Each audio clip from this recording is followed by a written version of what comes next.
약속을 지키러 오신 겁니까? 스님 폭포 끝에서 좌선을 하던 동자승 앞에 흑호가 나타났다. 동자승의 한마디에 산군이 함께 참선에 든 충격적인 이유. 천관산의 겨울은 산 짐승조차 숨을 죽일 만큼 혹독했다. 밤새 내린 눈이 백년사의 기와 지붕을 두텁게 덮었고 처마 끝에는 날카로운 고드름이 짐승의 송곳니처럼 매달려 있었다. 세상의 모든 소음이 하얀 눈 속에 파묻혀 정막만이 감도는 새벽 3시. 도량석을 알리는 목탁 소리만이 차가운 공기를 찢고 울려 퍼졌다. 딱, 딱, 딱. 새벽 예불을 준비하는 승려들의 발걸음은 분주하면서도 조심스러웠다. 그러나 행자승 무지는 대웅전이 아닌 도량 구석진 곳에 위치한 옛 법당터로 향했다. 10년 전 화재로 전소되어 주춧돌과 타다 남은 기둥 몇 개만이 앙상하게 남은 그곳은 백년사의 흉터이자 금기된 장소였다. 무지는 13살이었다. 승복 안으로 파고드는 칼바람이 살을 애는 듯 했지만 아이의 표정은 덤덤했다. 낡은 방석 하나를 눈 덮인 주춧돌 위에 깔고 가부좌를 틀었다. 무진에게는 대웅전의 금동 불상보다 이곳의 차가운 바람이 더 익숙했다. 아이는 천천히 눈을 감고 호흡을 골랐다. 들이마시는 숨에 폐부 깊숙이 냉기가 들어찼고 내뱉는 숨에 하얀 입김이 피어올랐다. 그때였다. 뽀드득. 눈을 밟는 소리가 들렸다. 사람의 발소리가 아니었다. 두 발로 걷는 이의 발소리는 규칙적이고 가볍지만 이것은 묵직하고 은밀했다. 눈이 지시겨지는 소리가 점점 가까워졌다. 무지는 눈을 뜨지 않았다. 이미 일주일째 반복되는 일이었다. 거대한 기척이 무진의 등 뒤에서 멈췄다. 짐승 특유의 비릿한 냄새 대신 오래된 흙 냄새와 피 냄새 그리고 알 수 없는 향 냄새가 섞인 묘한 채취가 났다. 오셨습니까? 무진이 나직이 입을 열었다. 대답은 없었다. 대신 육중한 몸뚱이가 눈밭에 내려앉는 소리가 들렸다. 무진의 바로 옆자리였다. 무진이 살며시 실눈을 떴다. 어둠 속에서도 뚜렷하게 보이는 검은 형체. 그것은 호랑이였다. 그러나 세상에 알려진 누런 호랑이가 아니었다. 칠흑 같은 털이 온몸을 뒤덮고 있어 밤의 그림자가 뭉쳐진 듯한 형상인 거대한 흑호였다. 덩치는 성인 남성 2명을 합친 것보다 컸고 앞발 하나가 무진의 머리통만 했다. 보통의 사람이라면 기절초풍할 광경이었으나 무진은 다시 눈을 감았다. 흑호는 무진을 해칠 기색이 없었다. 녀석은 무진과 나란히 앉아 앞발을 가지런히 모으고 웅크렸다. 놀랍게도 그 자세는 승려가 좌선하는 모습과 흡사했다. 후, 후. 흑호의 콧김이 무진의 볼에 닿았다. 맹수의 숨소리라기엔 지나치게 고요하고 규칙적이었다. 마치 단전호흡을 하는 수행자의 그것 같았다. 무진은 자신의 호흡을 흑호의 숨소리에 맞췄다. 인간 아이와 거대한 맹수가 나란히 앉아 참선을 하는 기이한 풍경 위로 눈송이가 소리 없이 내려앉았다. 얼마나 지났을까? 새벽 예불을 마친 승려들이 공양간으로 이동하는 인기척이 멀리서 들려왔다. 무진아, 거기 있느냐? 다급한 외침과 함께 횃불의 불빛이 어둠을 갈랐다. 백년사의 주지인 법은 스님의 상좌이자 무진을 아끼는 정현 스님이었다. 정현 스님은 헐레벌떡 폐허 쪽으로 달려오다 걸음을 뚝 멈췄다. 횃불에 비친 거대한 그림자를 본 것이다. 흐흑. 정현 스님의 입에서 비명에 가까운 신음이 터져나왔다. 횃불이 바들바들 떨렸다. 그 소란에도 흑호는 미동도 하지 않았다. 다만 천천히 고개를 돌려 정현 스님을 응시했다. 횃불빛을 반사하는 흑호의 눈동자는 금색으로 빛났다. 살기가 아닌 깊은 슬픔이 서린 눈이었다. 스님 오지 마세요. 이분은 수행 중이십니다. 무진이 차분하게 말했다. 무진아. 당장 그쪽에서 떨어지거라. 그건 산군이다. 식인 짐승이란 말이다. 정현 스님이 뒷걸음질치며 소리쳤다. 그 소리에 백년사의 다른 승려들도 하나둘씩 몰려들었다. 곧이어 십수개의 횃불이 폐허를 에워쌌다. 승려들은 웅성거렸고 몽둥이와 농기구를 든 행자들도 보였다. 저게 무엇인가? 곰인가? 호랑이다. 흑호야. 어서 창을 가져오라. 아이를 물고 갈 것이다. 소란이 커지자 흑호가 천천히 몸을 일으켰다. 그 거대한 위압감에 승려들이 일제히 뒤로 물러섰다. 흑호는 승려들을 향해 포효하는 대신 무진을 향해 고개를 숙였다. 마치 절을 하듯 머리를 바닥에 쿵 찍었다가 떼는 기이한 행동이었다. 그리고는 단 한 번의 도약으로 폐허의 담장을 넘어 어둠 속으로 사라졌다. 순식간이었다. 눈보라가 휘몰아친 자리에는 거대한 발자국과 무진만이 남았다. 무진아. 정연 스님이 달려와 무진의 몸을 살폈다. 다친 데는 없느냐? 물리지 않았어? 괜찮습니다, 스님. 저분은 저를 해치지 않아요. 저분이라니. 짐승에게 무슨 말버릇이냐? 큰일 날 뻔했다. 10년 전 그 사단이 나고도 정신을 못 차린 게냐? 그때 승려들 사이가 갈라지며 100년사의 주지 법운 스님이 나타났다. 칠순이 넘은 노승은 지팡이를 짚은 손을 부들부들 떨고 있었다. 평소 온화하던 법운 스님의 얼굴은 핏기가 싹 가셔 창백했다. 방금 그 짐승이 검은색이었느냐? 법운 스님의 목소리가 갈라졌다. 예, 주지 스님. 칠흑 같은 흑호였습니다. 크기가 집채만했습니다. 한 승려가 떨리는 목소리로 보고했다. 법운 스님의 눈동자가 격렬하게 흔들렸다. 그는 무진을 바라보지 않고 흑호가 사라진 산 능선을 응시하며 중얼거렸다. 기어이 돌아왔단 말인가. 짐승의 탈을 쓰고. 법운 스님의 눈에 서린 것은 단순한 공포가 아니었다. 그것은 혐오였고 동시에 깊은 죄의식이었다. 무진은 주지 스님의 그런 표정을 처음 보았다.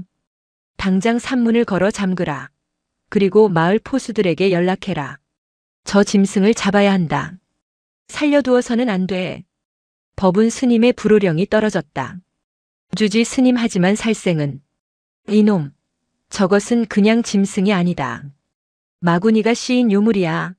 내 말이 들리지 않는가. 법운 스님이 지팡이로 바닥을 내리쳤다.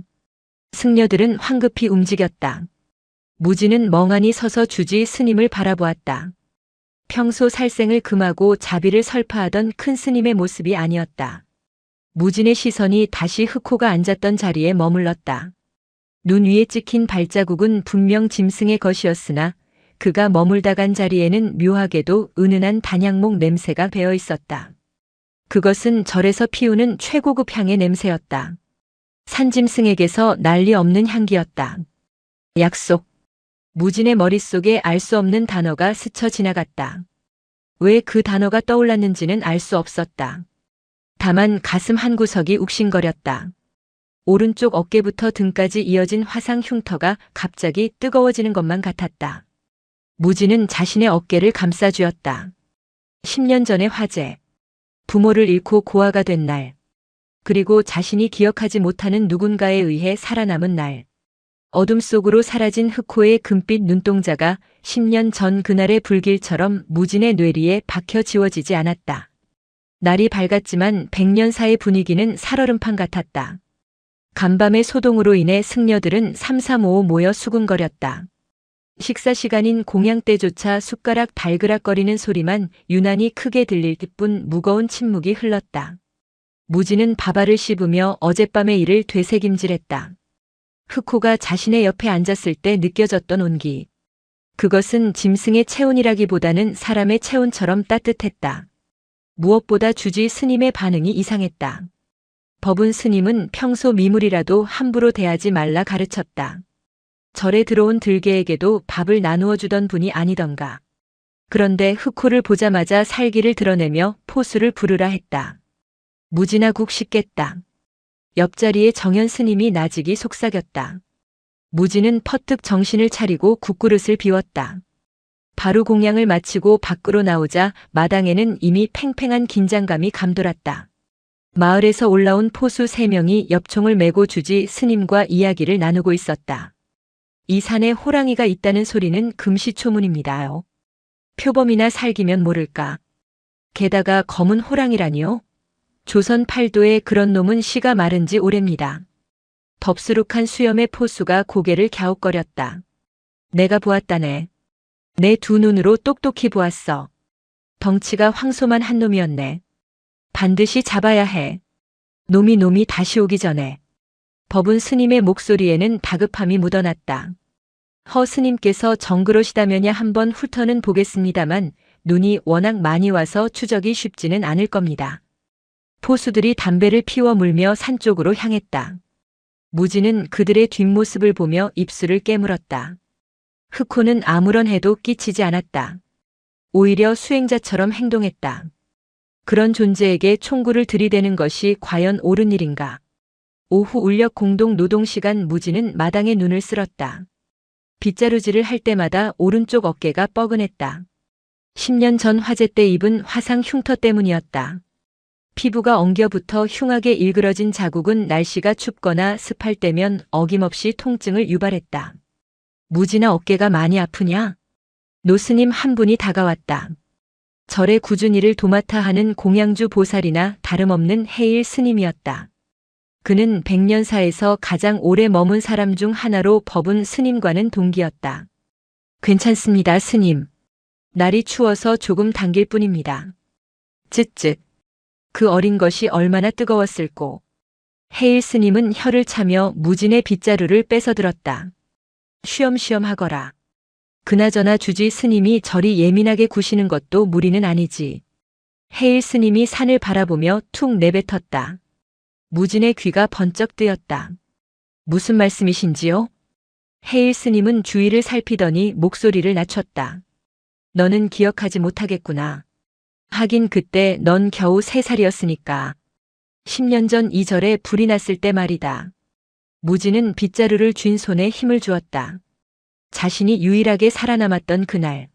하지만 기억은 파편처럼 흩어져 형체를 알아볼 수 없었다. 뜨거운 열기 타는 냄새 그리고 누군가의 비명소리만이 악몽처럼 남아있을 뿐이었다.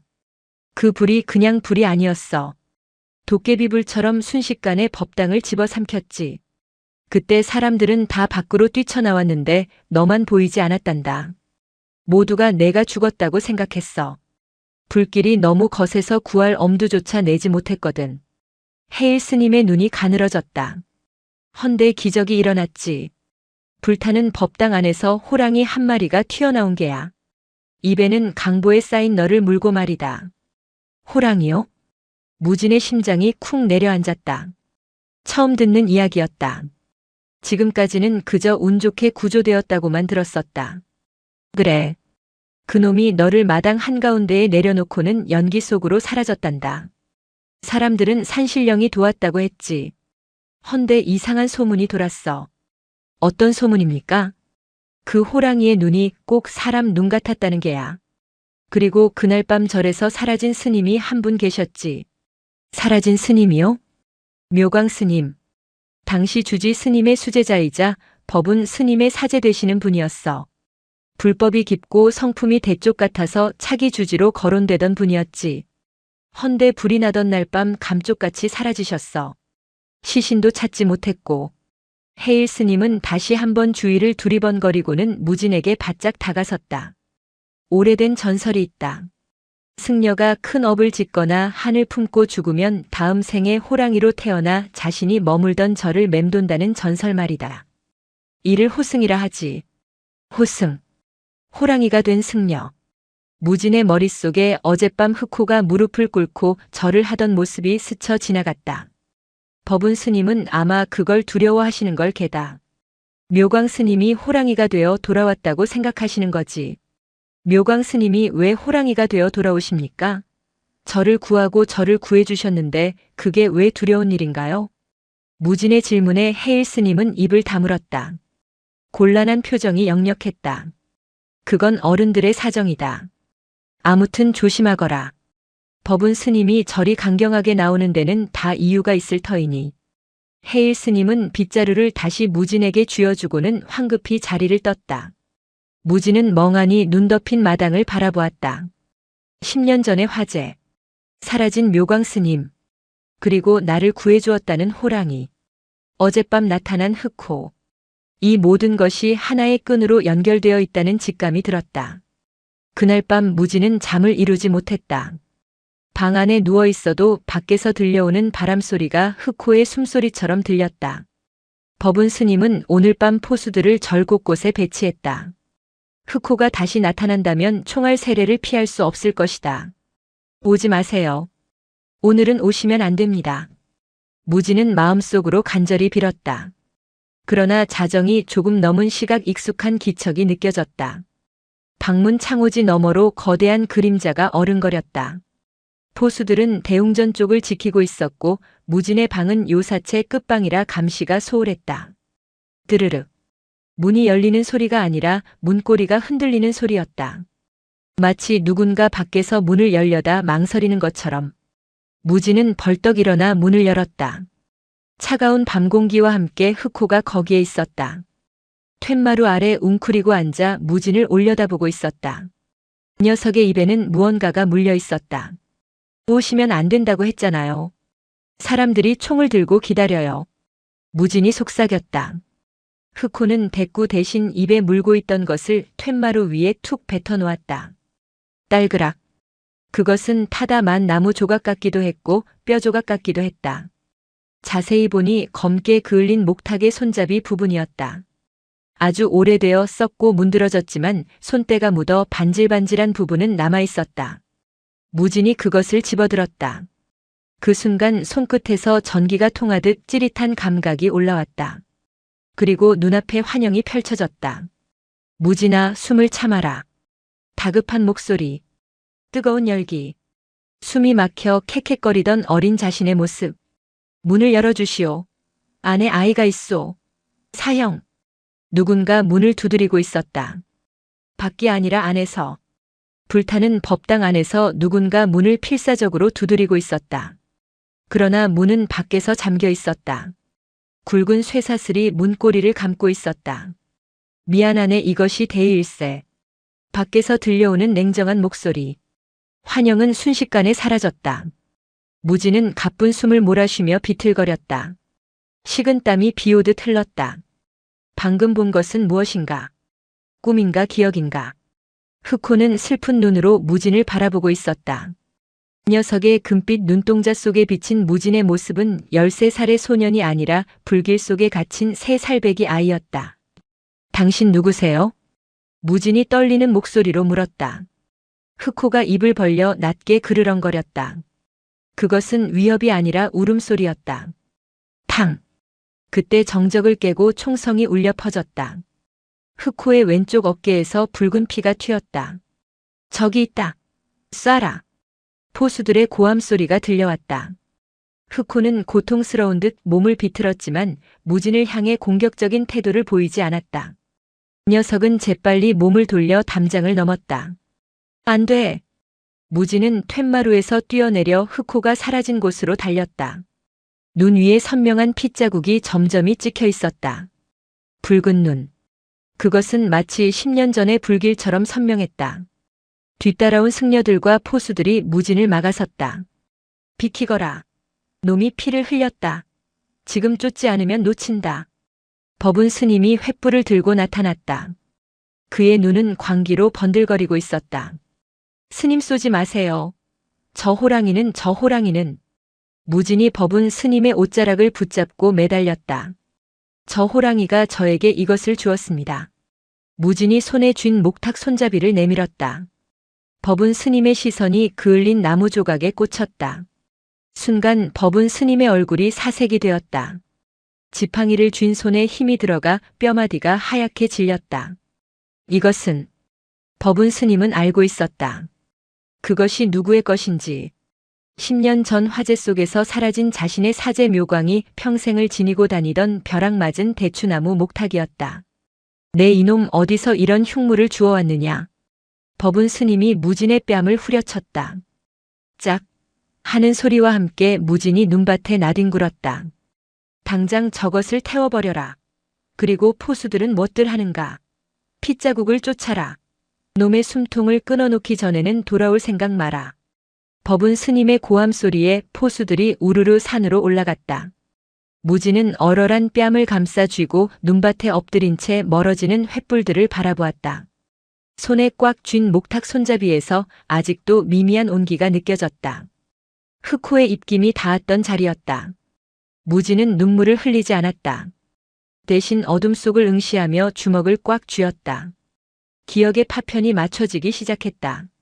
불타는 법당, 밖에서 잠긴 문, 그리고 대의를 운운하던 목소리. 그 목소리의 주인이 누구인지 무진은 이제 알 것 같았다. 차가운 눈밭 위에서 13살 소년의 눈빛이 흑호의 그것처럼 깊고 어둡게 변해갔다. 100년사의 겨울밤은 길었다. 무진은 요사체 가장 구석진 골방에 갇혔다. 창문 하나 없는 그곳은 본래 쌀가만이나 보관하던 창고였다. 밖에서는 자물쇠가 채워지는 소리가 육중하게 들려왔다. 법운 스님의 처사는 가혹했다. 단지 호랑이에게서 물건을 받았다는 이유만으로 아이를 가두고 곡기를 끊게 했다. 반성하거라. 내가 쥔 것이 마구니의 물건임을 깨달을 때까지 나오지 못할 것이다. 법운 스님의 목소리는 문 밖에서도 서늘하게 들려왔다. 무진은 어둠 속에 웅크려 앉았다.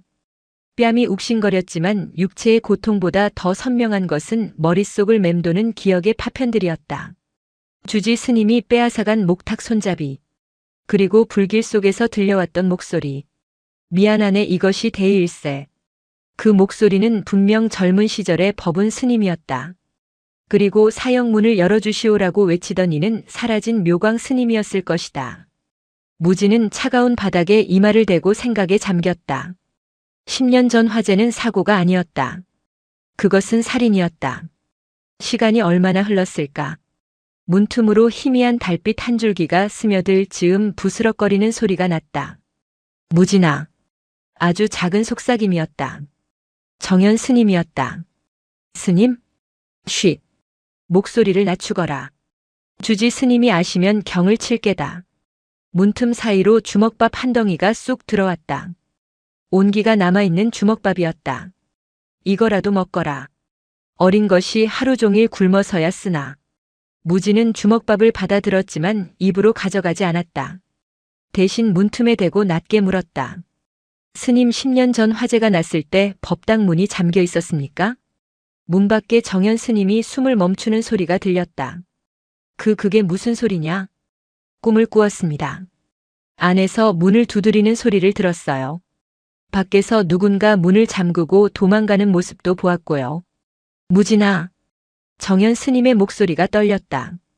그런 소리 함부로 하고 다니면 큰일 난다. 그때 화재는 촛불이 넘어져서 생긴 사고였다. 문이 잠겼다니 당치도 않다. 그럼 묘광 스님은 왜 나오지 못하셨나요? 그분은 무예에도 능하고 신체도 건장하셨다 들었습니다. 고작 불길을 피하지 못해 돌아가실 분이 아니잖아요. 정연 스님은 침묵했다. 긴 침묵 끝에 한숨 섞인 대답이 돌아왔다. 그날 법당에는 금동사리함이 있었다. 나라에서 국보로 지정하려던 귀한 성보였지. 묘광 스님은 그것을 지키려다 변을 당하신 게다. 주지 스님도 그 일로 평생을 자책하며 사셨어. 그러니 의심하지 말거라. 발소리가 멀어졌다. 정연 스님은 도망치듯 자리를 떴다. 무진은 어둠 속에서 주먹밥을 꽉 쥐었다. 금동사리함. 그것을 지키려다 죽었다. 거짓말이다. 무진의 기억 속 묘광 스님은 사리함 따위를 끌어안고 있지 않았다. 그는 오직 아이를 살리기 위해, 즉 무진을 살리기 위해 문을 부수려 하고 있었다. 그리고 불길이 거세지자 자신의 몸으로 아이를 감싸 안았다. 대의. 법운 스님이 말한 대의란 무엇인가? 사람을 태워 죽이면서까지 지켜야 했던 것은 무엇인가? 금동사리함? 아니면 그 사리함과 관련된 추악한 욕망? 무진은 품속을 뒤적였다. 법운 스님에게 목탁 손잡이를 뺏기기 직전 무진이 몰래 숨겨둔 것이 하나 더 있었다. 흑호가 뱉어낸 목탁 조각과 함께 섞여있던 작은 쇠붙이였다. 달빛에 비춰본 그것은 녹슨 경첩 조각 같았다. 하지만 그 끝에는 끊어진 쇠사슬의 고리가 달려 있었다. 화재 현장에서 녹아내리지 않고 남은 강철 쇠사슬. 이것은 증거였다.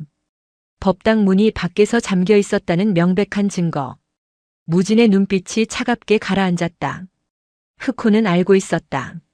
그래서 위험을 무릅쓰고 저를 찾아와 이 증거들을 무진에게 건네준 것이다. 자신을 죽인 자가 누구인지, 자신이 왜 죽어야 했는지 알리기 위해. 기다리세요, 스님. 무진이 나직이 은졸였다. 제가 밝히겠습니다. 당신의 억울함을. 그날 밤 무진은 잠들지 않았다. 대신 가부좌를 틀고 앉아 깊은 선정에 들었다. 좁고 어두운 창고였지만 그의 의식은 눈 덮인 천관산을 헤매고 있었다. 피 흘리며 사라진 흑호를 찾아. 이튿날 백년산은 다시 한바탕 소란에 휩싸였다. 산으로 올라갔던 포수들이 빈손으로, 아니 공포에 질린 채 돌아왔기 때문이었다. 그들의 몰골은 처참했다. 옷은 찢겨 있었고 엽총 하나는 반으로 꺾여 있었다. 귀신입니다. 저건 호랑이가 아닙니다. 대장 포수가 법운 스님 앞에서 털썩 주저앉으며 소리쳤다. 호랑이를 잡았느냐? 법운 스님이 다급하게 물었다. 잡기는커녕 우리가 죽을 뻔했습니다. 핏자국을 따라 능선까지 갔는데 핏자국이 갑자기 뚝 끊기더니 허공에서 웃음소리가 들렸습니다. 사람 웃음소리 말입니다. 무슨 헛소리인가? 진짜입니다. 그리고 안개가 순식간에 끼더니 덩치 큰 그림자가 우리 주위를 뱅뱅 돌았습니다. 총을 쏘아도 맞질 않고 도깨비처럼 나타났다 사라지기를 반복하더니 제 총을 저렇게 만들고는 사라졌습니다. 포수는 반으로 접힌 총신을 내밀었다. 그것은 무려 강철로 된 총열이었다. 짐승의 악력으로는 도저히 불가능한 파괴였다. 주변의 승려들이 웅성거렸다. 산신의 노여움이다. 묘광 스님의 원혼이다라는 말이 공공연하게 떠돌았다. 법운 스님의 얼굴이 흑빛이 되었다. 그는 지팡이로 땅을 내리쳤다. 입 다물라. 요사스러운 헛소문에 현혹되지 마라. 내 오늘 당장 구병시식을 올릴 것이다. 구병시식. 병든 이를 위해 귀신에게 음식을 대접하고 돌려보내는 의식이었다. 하지만 법운 스님의 눈빛은 자비가 아닌 살기로 번들거리고 있었다. 그는 흑호를 달래 보내려는 게 아니라 영적으로 올가매거나 저주하려는 심산인 듯 했다. 그 시각 무진은 창고의 낡은 문을 뜯어내고 있었다.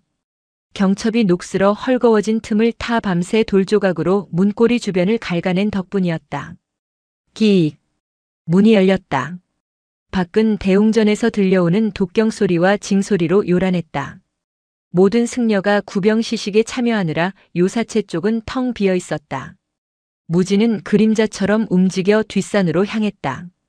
눈 위에 남은 핏자국은 밤새 내린 눈에 덮여 희미했지만 무진의 눈에는 선명하게 보였다. 아니, 눈으로 보는 것이 아니었다. 가슴에 흉터가 찌릿거리는 방향이 곧 길이었다. 한참을 산을 올랐을까. 숨이 턱까지 차오르고 발이 꽁꽁 얼어붙을 무렵 거대한 바위 절벽 아래 작은 동굴이 나타났다. 입구는 칡넝쿨로 가려져 있어 자세히 보지 않으면 알 수 없는 곳이었다. 계십니까? 무진이 넝쿨을 걷어내며 안으로 들어섰다. 동굴 안은 눅눅하고 비릿한 피냄새로 가득했다. 어둠 속에서 두 개의 금빛 눈동자가 번뜩였다. 흑호님. 흑호는 동굴 안쪽 깊숙한 곳에 옆으로 누워 있었다. 왼쪽 어깨에 상처가 깊었다.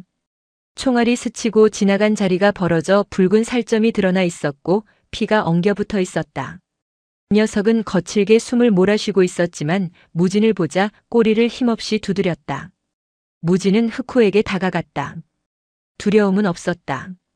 품에서 훔쳐온 약병과 붕대를 꺼냈다. 공양간에서 몰래 챙겨온 소주도 있었다. 아프실 겁니다. 참으세요. 무진이 상처 부위에 소주를 부었다. 크르르릉. 흑호가 고통에 몸부림치며 낮은 비명을 질렀다. 그러나 무진을 물지는 않았다. 녀석은 앞발로 땅을 긁으며 고통을 참아내고 있었다. 무진의 손이 덜덜 떨렸지만 멈추지 않고 약초를 으깨어 상처에 바르고 붕대를 감았다. 치료가 끝날 때쯤 무진의 이마에는 땀방울이 송글송글 맺혔다. 흑호의 거친 숨소리도 조금 잦아들었다. 스님 맞으시죠?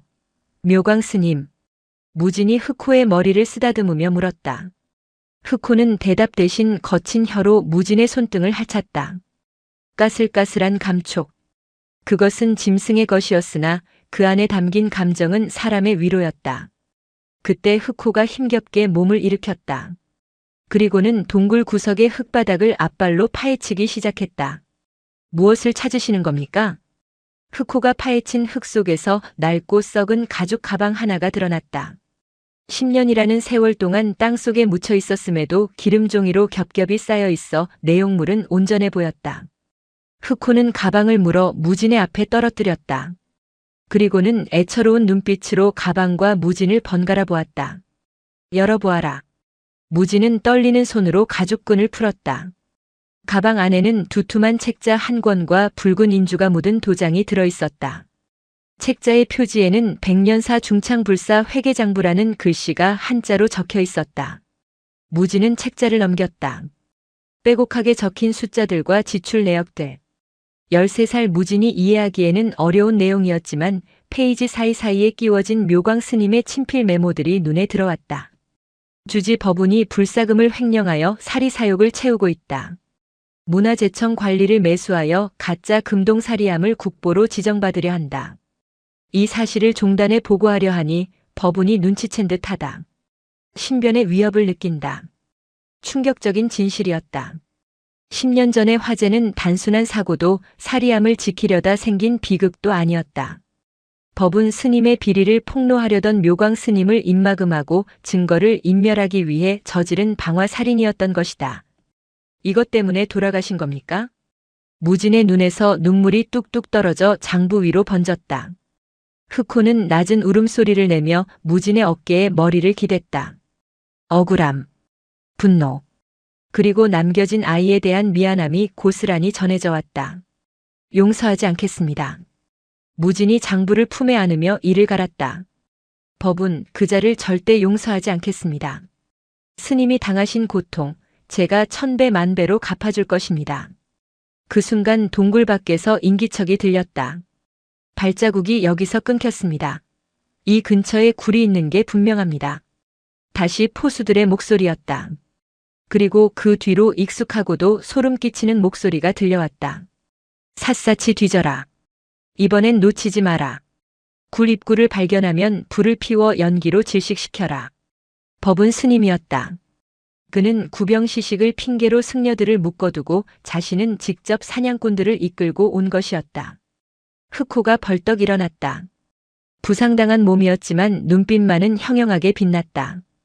녀석은 무진을 등 뒤로 숨기며 입구를 향해 낮은 자세를 취했다. 안 돼요. 나가면 죽습니다. 무진이 흑호의 목을 끌어안았다. 그러나 흑호는 무진을 부드럽게 밀어내고는 고개를 저었다. 나는 괜찮다. 너는 이것을 가지고 피해라. 흑호의 눈빛이 그렇게 말하고 있었다. 동굴 안쪽에는 사람이 겨우 빠져나갈 만한 작은 개구멍이 뚫려 있었다. 흑호는 코끝으로 그 구멍을 가리켰다. 싫습니다. 같이 가요. 저 혼자 두고 가지 마세요. 무진이 울부짖었다.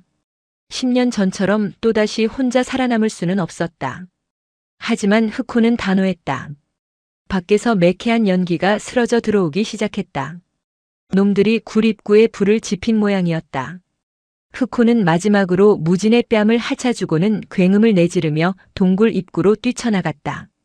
어흥 마이너스.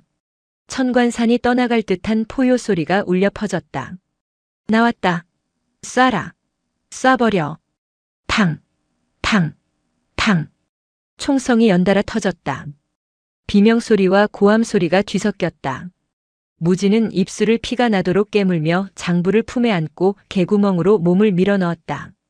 뒤를 돌아보면 다리가 풀려버릴 것만 같았다. 반드시 대가를 치르게 할 거야. 어둠 속을 기어가는 무진의 눈에 서린 것은 더 이상 동자승의 순수함이 아니었다.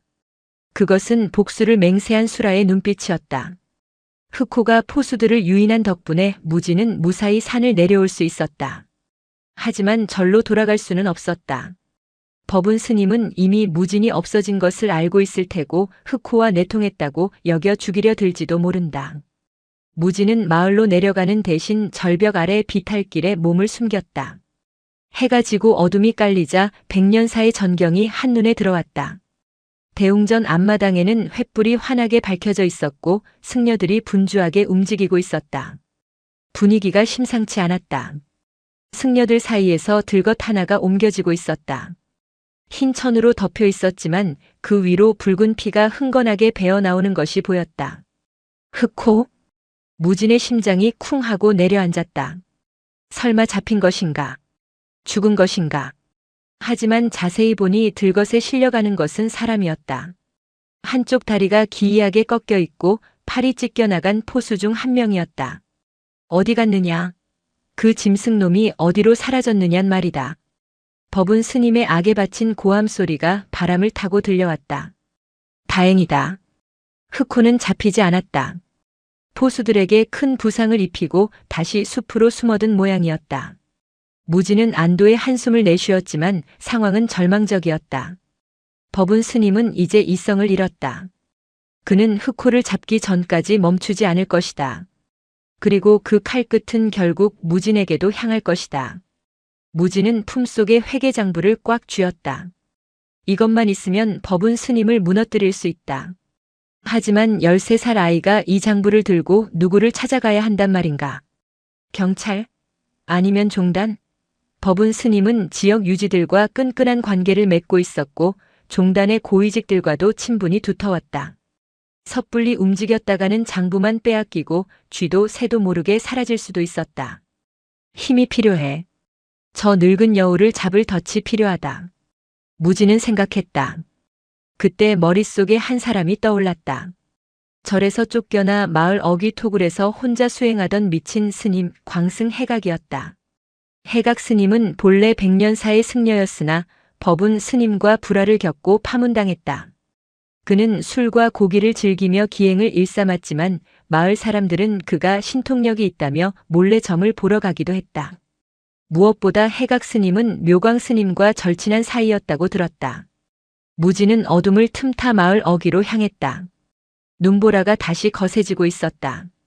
토굴 앞은 쓰레기와 술병으로 난장판이었다. 무진이 인기척을 내자 안에서 걸걸한 목소리가 들려왔다. 어떤 놈이냐? 술 한 병 들고 오지 않았으면 썩 꺼져라. 백년사 행자 무진입니다. 드릴 말씀이 있어 왔습니다. 잠시 침묵이 흐르더니 거적대기 문이 거치고 꾀재재한 몰골의 중년 승려가 얼굴을 내밀었다. 술 냄새가 진동했다. 무진? 아, 그 불 속에서 살아남았다는 꼬맹이 말이냐? 내가 여긴 웬일이냐? 해각 스님은 삐딱하게 서서 무진을 훑어보았다. 묘광 스님을 아십니까? 무진이 단도직입적으로 물었다. 해각 스님의 눈빛이 순식간에 변했다. 흐리멍덩하던 눈동자가 날카롭게 빛났다. 내 입에서 그 이름이 왜 나오느냐? 그분이 돌아오셨습니다. 호랑이의 몸을 빌려서요. 해각 스님은 껄껄 웃음을 터뜨렸다. 미친놈. 스님들이 헛소문을 퍼뜨린다더니 애새끼까지 망쳐놨구만. 호랑이는 무슨 얼어 죽을. 진짜입니다. 그리고 이것을 찾았습니다. 무지는 품에서 회계장부와 끊어진 쇠사슬 조각을 꺼내 보였다. 해각 스님의 웃음이 딱 멈췄다. 그는 믿을 수 없다는 표정으로 무진에게 달려들어 장부를 낚아챘다. 이건. 장부를 넘기는 해각 스님의 손이 부들부들 떨렸다. 그의 얼굴이 분노와 경악으로 일그러졌다. 법은 이게만도 못한 놈 기어이 묘광을. 해각 스님은 장부를 가슴에 품고 오열했다. 짐승의 울음소리 같은 통곡이었다. 한참을 울던 그는 붉어진 눈으로 무진을 노려보았다. 이걸 나한테 가져온 이유가 뭐냐? 내가 뭘 해주길 바라느냐? 도와주십시오. 법은 스님을 벌하고 흑호님아니 묘광 스님의 원한을 풀어드리고 싶습니다. 그리고 흑호님이 지금 다치셨습니다. 살려야 합니다. 무진은 해각 스님 앞에 무릎을 꿇었다. 제 힘으로는 역부족입니다. 스님께서 도와주신다면 저는 제 목숨이라도 바치겠습니다. 해각 스님은 무진을 내려다보았다. 어린아이의 눈빛이라고는 믿기지 않을 만큼 도끼가 서려 있었다. 목숨이라 좋다. 내 놈 눈빛이 마음에 드는구나. 10년 전 묘광의 눈빛과 똑같아. 해각 스님은 자리에서 일어났다. 그리고 구석에 처박아 두었던 녹슨 육환장 승려가 짚는 지팡이를 집어들었다. 가자. 오늘 밤 천관산의 주인이 바뀔 것이다. 해각 스님은 톡을 밖으로 나섰다. 그의 등 뒤로 휘몰아치는 눈보라가 마치 그를 호위하는 군대처럼 보였다. 백년사로 돌아가는 길 무진과 해각 스님은 작전을 짰다. 해각 스님은 장부를 안전한 곳에 숨기고 법운을 공개적으로 압박하여 그 스스로 무너지게 만들 생각이었다. 하지만 그보다 먼저 해야 할 일은 다친 흑호를 구하는 것이었다. 흑호가 아직 살아있다면 놈은 본능적으로 기가 모이는 곳으로 갔을 게다. 천관산에는 영물들이 죽음을 맞이하거나 치유를 위해 찾는 비밀스러운 장소가 있지. 신선대라 불리는 곳이다. 해각 스님은 산세에 밝았다. 두 사람은 포수들의 눈을 피해 험준한 산길을 올랐다. 한편 법운 스님은 백년사 대웅전에 홀로 앉아 있었다. 불상 앞에는 108개의 촛불이 켜져 있었고 그의 앞에는 칼 한 자루가 놓여 있었다. 죽여야 한다. 놈을 죽여야 내가 산다. 그는 더 이상 승려가 아니었다. 탐욕과 공포에 잠식된 악귀였다. 그는 자신의 죄가 드러나는 것을 막기 위해서라면 부처도 뵐 기세였다. 그때 밖에서 요란한 천둥 소리가 쳤다. 겨울에 치는 뇌성 흉조였다. 법운 스님은 움찔하며 고개를 들었다. 법당 문이 바람에 덜컹거렸다. 마치 10년 전 그날처럼 밖에서 누군가 문을 두드리는 소리가 들렸다. 쾅, 쾅, 쾅. 주지 스님, 큰일 났습니다. 정연 스님의 목소리였다. 법운 스님은 칼을 옷자락 속에 숨기고 문을 열었다. 무슨 일이냐? 마을에서 경찰들이 올라오고 있습니다. 누군가 10년 전 화재 사건을 재수사해달라고 투서를 넣었다고 합니다. 뭐라고? 법운 스님의 다리가 휘청거렸다. 투서? 누가? 무지는 도망쳤고 장부는 묘광과 함께 탔을 텐데. 그리고 산 아래서 이상한 소문이 들립니다. 죽은 묘광 스님이 살아 돌아와 마을로 내려오고 있다고. 법운 스님의 안색이 하얗게 질렸다. 업보의 그물이 서서히 그의 목을 조여오고 있었다. 천관산의 가장 가파른 봉우리 구름조차 쉬어간다는 신선대는 인간의 발길을 허락하지 않는 금역이었다. 무진과 해각 스님은 눈보라를 뚫고 그곳을 향해 나아갔다. 해각 스님은 겉보기엔 술의 전 파괴승 같았으나 눈길을 헤쳐나가는 보법은 날렵하기 그지없었다. 그는 무진을 등에 업다시피 하여 험한 바위를 뛰어넘었다. 꽉 잡거라. 여기서 미끄러지면 뼈도 못 추린다. 해각 스님의 등에서는 땀 냄새와 술 냄새가 섞여났지만 그 체온만큼은 화로처럼 뜨거웠다. 무진은 스님의 등에 얼굴을 묻으며 품속의 장부를 확인했다. 이것은 단순한 종이 뭉치가 아니었다. 10년 전 억울하게 죽은 영혼들의 비명이었다.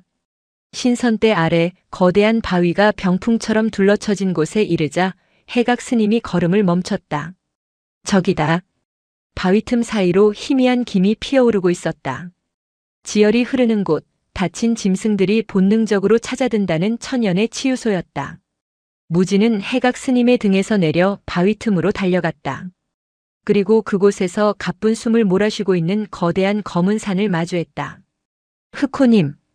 흑호는 탈진해 있었다. 왼쪽 어깨의 총상뿐만 아니라 포수들을 유인하며 입은 자잘한 상처들이 온몸을 뒤덮고 있었다. 검은 털은 피와 눈물로 엉겨붙어 있었고 금빛으로 빛나던 눈동자는 초점을 잃어가고 있었다. 하지만 무진의 목소리를 듣자 녀석은 힘겹게 고개를 들어 꼬리를 바닥에 탁탁 내리쳤다. 해각 스님이 천천히 흑호에게 다가갔다.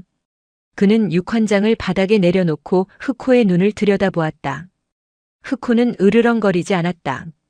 오히려 해각 스님을 알아보는 듯 눈을 가늘게 뜨고 그윽하게 바라보았다. 이 미련한 놈.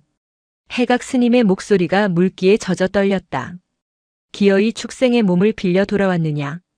극락왕생하지 못하고 이 차가운 눈밭을 구르려고 다시 왔느냔 말이다. 이 묘광아. 흑호의 눈에서 굵은 눈물방울이 뚝 떨어졌다. 그것은 짐승의 눈물이 아니었다. 10년 만에 벗을 만난 인간의 회한이 담긴 눈물이었다. 해각 스님은 흑호의 목을 끌어안고 오열했다. 거친 털 속에 얼굴을 파묻은 노승의 등 굽은 모습이 처연했다. 미안하다. 내 힘이 부족하여 너를 지키지 못했다. 내가 불 속에 있을 때 나는 술에 취해 자고 있었어. 그 죄책감에 내가 그때였다. 바람을 타고 비릿한 살기가 날아들었다. 감동적인 재회로군. 짐승과 미치광이 그리고 고아라니. 저승길 동무로는 제격이야. 무진과 해각 스님이 동시에 뒤를 돌아보았다. 바위 병풍 입구에 엽총을 든 사내들이 서 있었다. 아까 흑호를 놓쳤던 포수들이었다. 그리고 그들 뒤로 검은 두루마기를 입고 얼굴을 가린 사내가 걸어 나왔다. 법은 스님이었다. 여기까지 기어 올라오다니 명줄이 참으로 질기구나. 법은 스님은 지팡이 대신 포수의 엽총을 들고 있었다. 그의 눈은 이미 이성을 상실한 광인의 것이었다. 법은, 내 이놈, 내가 사람 새끼냐? 해각 스님이 육환장을 집어들고 고함쳤다. 사람? 하하. 나는 부처를 모시는 몸이다. 대의를 위해 마구니를 처단하는 호법신장이란 말이다. 법은 스님이 광소를 터뜨렸다. 저 짐승은 내 사제 묘광이 아니다. 그저 내 앞길을 막는 요물일 뿐이야. 그리고 너희들은 그 요물에게 홀린 불쌍한 중생들이고, 그러니 내가 너희를 구제해주마. 고통 없이 보내주마. 철컥. 법은 스님이 총을 장전했다. 포수들도 일제히 총구를 겨눴다. 절체절명의 순간이었다. 해각 스님은 무진과 흑호 앞을 가로막아 섰다. 무진아, 흑호를 데리고 뒤로 물러서라. 내 이놈들과 단판을 지을 테니. 안 됩니다, 스님. 총을 들었습니다. 상관없다. 나는 이미 10년 전에 죽었어야 할 목숨이다. 오늘 묘광 앞에서 죗값을 치르겠다. 해각 스님이 육환장을 휘두르며 앞으로 나섰다. 육환장의 고리들이 챙그랑거리며 서늘한 소리를 냈다. 쏴라. 놈의 다리를 쏴.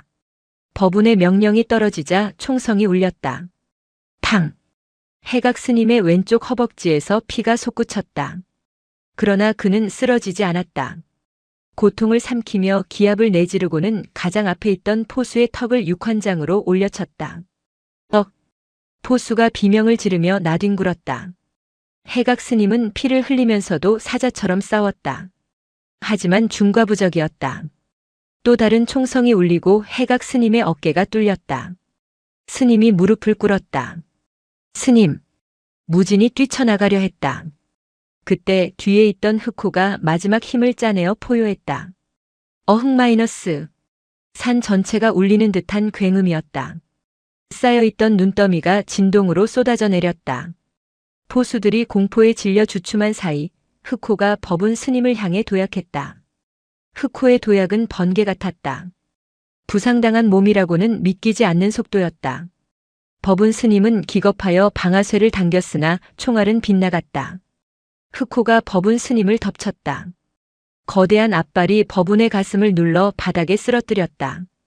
으악! 살려라! 이 요물이 나를 죽인다. 법운 스님이 비명을 질렀다. 포수들은 총을 쏘려 했으나 흑호와 법운이 엉겨 있어 섣불리 쏠 수 없었다. 흑호는 법운의 목덜미에 송곳니를 들이댔다. 그러나 물지 않았다. 짐승의 본능이라면 단번에 목을 끊어 놓았을 터였다. 하지만 흑호는 그저 법운을 내려다보았다. 그 금빛 눈동자에는 사리가 아닌 깊은 연민과 꾸짖음이 담겨 있었다. 보아라. 내가 저지른 죄를. 내가 태워버린 진실을. 법운 스님은 흑호의 눈을 마주하고 얼어붙었다. 흑호의 눈동자 속에 10년 전 화재의 현장이 비치고 있었다.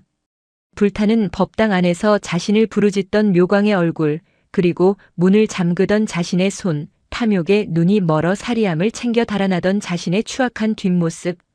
아! 법운 스님의 입에서 짐승 같은 신음이 흘러나왔다. 그는 공포에 질려 오줌을 지렸다. 사사제야. 내가 잘못했다. 제발 살려다오. 그때였다. 쓰러져 있던 포수 중 하나가 정신을 차리고 총을 집어들었다. 그는 흑호의 등을 조준했다. 위험해. 무진이 소리치며 달려들었다. 무진은 포수의 팔을 물어뜯었다. 이 조무래기 새끼가. 포수가 무진을 개머리판으로 내리쳤다. 무진은 머리에서 피를 흘리며 눈밭에 쓰러졌다. 그 모습을 본 흑호가 고개를 돌려 포수를 향해 으르렁거렸다. 법운 스님은 그 틈을 놓치지 않았다. 품속에 숨겨두었던 단도. 그것을 꺼내 흑호의 복부를 찔렀다. 푸! 둔탁한 소리와 함께 붉은 피가 눈 위로 쏟아졌다. 흑호가 고통에 찬 비명을 지르며 옆으로 쓰러졌다. 흑호님. 무진이 피를 뒤집어 쓴 채 기어갔다. 법운 스님은 피 묻은 칼을 쥐고 비틀거리며 일어났다. 죽어. 다 죽어버려. 너희들만 없으면 나는 다시 존경받는 주지로 살 수 있어. 그는 완전히 미쳐 있었다. 칼을 쳐들고 무진을 향해 다가왔다. 무진은 흑호의 몸을 감싸 안고 눈을 질끈 감았다. 탕! 날카로운 총성이 울렸다. 그러나 무진은 고통을 느끼지 못했다. 눈을 뜨자 법운 스님이 들고 있던 칼을 떨어뜨리며 자신의 어깨를 감싸쥐는 모습이 보였다. 꼼짝 마라. 경찰이다. 바위 너머에서 경찰들이 들이닥쳤다. 해각 스님이 마을로 내려가기 전 미리 신고해둔 형사들이었다. 그들은 포수들을 제압하고 법운 스님을 에워쌌다. 법운 당신을 방화 및 살인 교사 그리고 문화재보호법 위반 혐의로 체포한다. 형사가 수갑을 꺼내 들었다. 법운 스님은 뒷걸음질 쳤다. 아니야, 나는 아니야. 저 호랑이가, 저 귀신이 나를 모함하는 거야. 그는 헛손질을 하며 절벽 쪽으로 물러났다. 오지 마. 다가오면 뛰어내릴 테다. 그 순간 쓰러져 있던 흑호가 마지막 힘을 다해 고개를 들었다. 그리고 법운 스님을 향해 낮고 묵직한 소리를 냈다. 크르르컹. 그것은 마치 그만하라는 점잖은 타이름 같았다. 법운 스님은 그 소리에 홀린 듯 흑호를 바라보았다. 흑호의 눈빛은 여전히 그를 용서하고 있었다. 그제야 법운 스님의 다리에서 힘이 풀렸다. 그는 자리에 주저앉아 멍하니 허공을 응시했다. 묘광 자네인가, 정말 자네가 맞는가? 형사들이 달려들어 법운 스님에게 수갑을 채웠다. 그는 저항하지 않았다. 그의 영혼은 이미 파괴되어 껍데기만 남은 듯 했다. 상황이 정리되고 소란이 잦아들자 신선대에는 무거운 침묵만이 흘렀다. 경찰들은 현장을 수습하느라 분주했지만 무진은 오직 흑호만을 바라보았다. 흑호의 숨소리가 점점 잦아들고 있었다. 복부와 어깨에서 흘러나온 피가 주변의 눈을 붉게 물들였다. 적설. 슬프고도 아름다운 붉은 눈이었다. 해각 스님이 절뚝거리며 다가왔다. 그는 흑호의 머리맡에 앉아 염주를 굴렸다. 가거라. 이제 다 끝났다. 내 억울함도 풀렸고 아이도 무사하다. 더 이상 미련 두지 말고 가거라. 해각 스님의 목소리는 담담했지만 뺨을 타고 흐르는 눈물은 멈추지 않았다. 무진은 흑호의 얼굴을 끌어안았다. 흑호의 체온이 서서히 식어가고 있었다. 스님, 가지 마세요. 저랑 약속했잖아요. 다음 생엔 사람으로 와서 같이 참선하자고. 무진이 울먹였다. 흑호는 무진의 눈물을 핥아주려 했으나 혀를 움직일 힘조차 없었다. 대신 녀석은 눈을 깜빡여 무진에게 신호를 보냈다. 울지 마라. 나는 괜찮다. 흑호의 시선이 무진의 가슴팍, 장부가 들어있는 곳에 머물렀다. 그리고 다시 무진의 눈을 바라보았다. 너는 살려주었다. 그것으로 되었다. 그것이 흑호가 남긴 마지막 의지였다. 10년 전 자신의 목숨을 바쳐 살려낸 생명. 그 생명이 무사히 자라 자신의 억울함을 풀어주었다. 묘광 스님의 업은 이제 완전히 소멸되었다. 흑호는 천천히 눈을 감았다. 거친 숨소리가 멈추고 거대한 몸에서 힘이 빠져나갔다. 흑호의 표정은 고통 없이 평온해 보였다. 마치 깊은 선정에 든 수행자의 모습 같았다. 나무아미타불. 해각 스님이 흑호의 이마에 손을 얹고 연부를 외웠다. 무진은 흑호의 차가워진 앞발을 두 손으로 꼭 잡고 하염없이 눈물을 흘렸다. 천관산 위로 아침 해가 떠오르고 있었다. 붉은 햇살이 흑호의 검은 털을 금빛으로 물들였다. 법운 스님은 연행되었고 100년사의 비리는 만천하에 드러났다. 장부에 적힌 내용은 명백한 증거가 되었고 경찰 조사 과정에서 10년 전 화재의 진실도 낱낱이 밝혀졌다. 마을 사람들은 경악했고 종단에서는 법운을 파문하고 사찰을 정화하기 위한 대책 마련에 나섰다. 해각 스님은 병원에서 치료를 받으면서도 경찰 조사에 적극적으로 협조했다. 그는 더 이상 술을 마시지 않았다. 대신 낡은 승복을 기워 입고 다시 수행자의 모습으로 돌아왔다. 무진은 며칠 동안 알아누웠다. 고열에 시달리며 헛소리를 했다. 꿈속에서 그는 흑호와 함께 눈 덮인 산을 달렸다. 흑호는 더 이상 검은 호랑이가 아니었다. 환한 미소를 지은 젊은 스님 묘광이었다. 그는 무진의 손을 잡고 따뜻하게 웃어주었다. 잘 자라주었구나. 고맙다. 사흘 뒤 무진이 눈을 떴을 때 그의 머리맡에는 해각 스님이 앉아 있었다. 일어났느냐? 흑호님은요? 흑호님은 어떻게 되셨습니까? 무진이 다급하게 물었다. 해각 스님은 씁쓸한 미소를 지었다. 그게 참으로 기이한 일이다. 해각 스님의 말에 따르면 경찰들이 현장 감식을 위해 흑호의 사체를 수습하려 했으나 눈보라가 너무 거세어 잠시 철수했다가 다음 날 아침 다시 올라갔다고 했다. 그런데 흑호의 사체는 온데간데 없이 사라져 있었다. 누가 가져간 겁니까? 포수들이 가죽을 탔네요. 아니, 포수들은 모두 잡혀갔다. 그리고 짐승이 물고 간 흔적도 없었어. 그저 발자국만이 남아 있었다더구나. 발자국이요? 그래. 흑호가 누워있던 자리에 짐승의 발자국은 없고 사람이 오체투지를 하고 일어난 듯한 흔적만이 선명하게 찍혀 있었다고 한다. 그리고 그 흔적은 하늘을 향해 끊겨 있었다지. 무진은 자리에서 벌떡 일어났다. 몸은 아직 무거웠지만 가만히 있을 수 없었다. 그는 비틀거리는 걸음으로 신선대로 향했다. 해각 스님이 묵묵히 그 뒤를 따랐다. 신선대에 도착했을 때 그곳은 이미 깨끗하게 치워져 있었다. 하지만 해각 스님의 말대로 흑호가 죽음을 맞이했던 그 바위 아래에는 기이한 흔적이 남아 있었다. 눈 위에 찍힌 5개의 움푹 패인 자국. 양 무릎, 양 팔꿈치 그리고 이마. 그것은 승려가 부처님 앞에서 올리는 가장 경건한 절, 오체투지의 흔적이었다. 짐승의 육신을 벗어던지고 마지막 순간 인간의 마음으로 수행자의 영혼으로 돌아가 부처님께 마지막 예를 올리고 떠난 것이다. 무진은 그 흔적 앞에 무릎을 꿇었다. 스님 가셨군요. 정말로 가셨군요. 무진은 흑호가 사라진 허공을 향해 합장했다. 약속 지키겠습니다. 훌륭한 스님이 되겠습니다. 억울한 이들을 돕고 어리석은 중생을 깨우치는 당신 같은 스님이 되겠습니다. 바람이 불어왔다. 차가운 겨울바람이었지만 무진의 볼을 스치는 느낌은 따스했다. 어디선가 은은한 단양목 향기가 실려왔다. 무진은 바위 틈에서 무언가 반짝이는 것을 발견했다.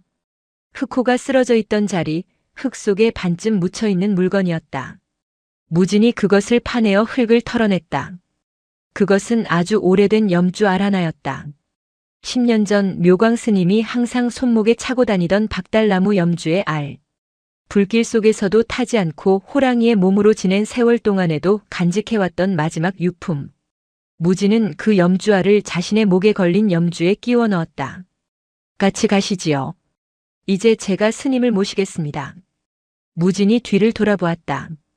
해각 스님이 인자한 미소로 그를 바라보고 있었다. 내려가자. 도량에 눈이 많이 쌓였겠구나. 치워야지. 예, 스님. 두 사람은 나란히 산을 내려왔다. 그들의 등 뒤로 천관산의 겨울이 저물어가고 있었다. 눈은 그쳤고 구름 사이로 내리쬐는 햇살이 백년사의 기와 지붕을 황금빛으로 비추었다. 그날 이후 백년사에는 새로운 전설이 생겨났다. 폭설이 내리는 날이면 대웅전 앞마당에 어린 동자승과 호랑이가 나란히 앉아 참선을 하는 모습이 보인다는 전설. 그리고 그 모습을 본 사람은 마음속에 깊은 상처가 씻은 듯이 낫는다는 이야기. 무진은 매일 새벽 흑호가 앉았던 자리에 나가 참선을 했다. 그의 곁에는 보이지 않지만 언제나 든든한 스승이자 도반인 흑호가 함께하고 있었다. 다음 생엔 꼭 사람으로 오세요. 제가 맛있는 차 한 잔 대접하겠습니다. 무진의 속삭임이 새벽 공기 속으로 흩어졌다. 먼 산에서 호랑이의 울음소리 대신 맑은 풍경 소리가 댕그렁 울려 퍼졌다. 천관산에 다시 폭설이 내렸다. 10년 전 흑호가 피를 흘리며 쓰러졌던 그 바위 위로도 반쯤 타버렸던 옛 법당터에 새로 지어진 무심 땅의 처마 위로도 무심한 눈송이가 쌓였다. 무진 스님 눈발이 거셉니다. 그만 들어가시지요. 행자승 하나가 마당을 쓸고 있는 청년 승려에게 말을 걸었다. 무진이었다. 어느덧 23살의 청년이 된 그는 10년 전에 앳된 티를 벗고 단단한 거목 같은 수행자가 되어 있었다. 훤칠한 키에 다부진 어깨, 그리고 무엇보다 깊이를 알 수 없는 눈동자가 인상적이었다. 오른쪽 목덜미에서 어깨로 이어지는 화상 흉터는 여전했지만 그는 더 이상 그 흉터를 옷깃으로 가리지 않았다. 아닙니다. 길이 막히면 아랫마을 보살님들이 올라오시기 힘듭니다. 제가 더 쓸겠습니다. 무진의 빗자루질은 거침없으면서도 정갈했다. 눈을 쓰는 것이 아니라 마음의 번뇌를 쓸어내는 듯한 동작이었다. 100년 사는 많이 변했다. 법운 스님의 비리가 밝혀지고 해각 스님이 세주지로 부임하면서 사찰은 청렴해졌다. 화려한 금칠 대신 낡은 기와를 보수했고 비싼 제일 행사 대신 무료 급식소를 열어 마을 사람들을 도왔다. 돈은 없었지만 사람 냄새가 나는 절이 되었다. 허허, 저놈의 고집은. 빗자루가 닳아 없어지겠다. 요사체 툇마루에서 해각 스님이 곰방대를 물고 웃었다. 10년 전보다 흰머리는 늘었고 다리는 그때의 총상 후유증으로 조금 절었지만 눈빛만은 여전히 형형했다. 스님, 손님이 오셨습니다. 종무소 일을 보는 사무장이 급히 뛰어왔다. 이 눈보라의 손님이라니? 기도객이냐? 아니요. 좀 이상한 분들입니다. 며칠 전부터 산 아래 마을을 배회하던 할머니와 손자인데 아이 상태가 영 좋지 않아 보입니다. 주지 스님을 꼭 뵙고 싶다고 떼를 쓰셔서. 해각 스님은 무진을 불렀다. 무진아, 내가 같이 가보자. 종무소 안에는 허리가 굽은 노파와 10살 남짓 되어 보이는 사내 아이가 앉아 있었다. 아이의 행색은 남루했고 눈빛은 불안하게 흔들렸다. 특이한 점은 아이의 양손목이 굵은 밧줄로 묶여 있다는 것이었다. 스님, 제발 우리 손자 좀 살려주이소. 노파가 해각 스님을 보자마자 바닥에 엎드려 통곡했다. 진정하시고 말씀해 보세요. 아이를 왜 묶어두셨습니까? 무진이 노파를 부축하며 물었다. 이놈이 밤만 되면 발작을 합니다. 짐승 소리를 내고 생고기를 뜯어먹으려 하고 병원에 가도 병명이 없고 무당집을 가도 굿이 안 먹힙니다. 용하다는 스님을 찾아 여기까지 왔습니다. 무진은 아이를 바라보았다. 아이는 웅크리고 앉아 무진을 노려보고 있었다. 그 눈빛, 무진의 등골이 서늘해졌다. 적의와 공포가 뒤섞인 눈빛이었지만 그 깊은 곳에는 말 못할 슬픔이 고여 있었다. 이름이 무엇입니까? 강하준이라 합니다. 어릴 때 부모를 교통사고로 잃고 저랑 둘이 사는데 작년 겨울부터 저러기 시작했습니다. 무진이 아이에게 한 걸음 다가갔다. 그러자 아이가 입을 벌려 그르렁거리는 소리를 냈다. 사람의 목소리가 아니었다. 목을 긁어내며 터져나오는 맹수의 위협소리와 흡사했다. 해각 스님은 미간을 찌푸렸다. 빙의인가 아니면 정신질환인가. 그때였다. 무진이 아이의 눈높이에 맞춰 무릎을 꿇었다. 하준아. 무진이 부드럽게 불렀다. 아이가 멈칫했다. 무섭지? 나도 그랬어.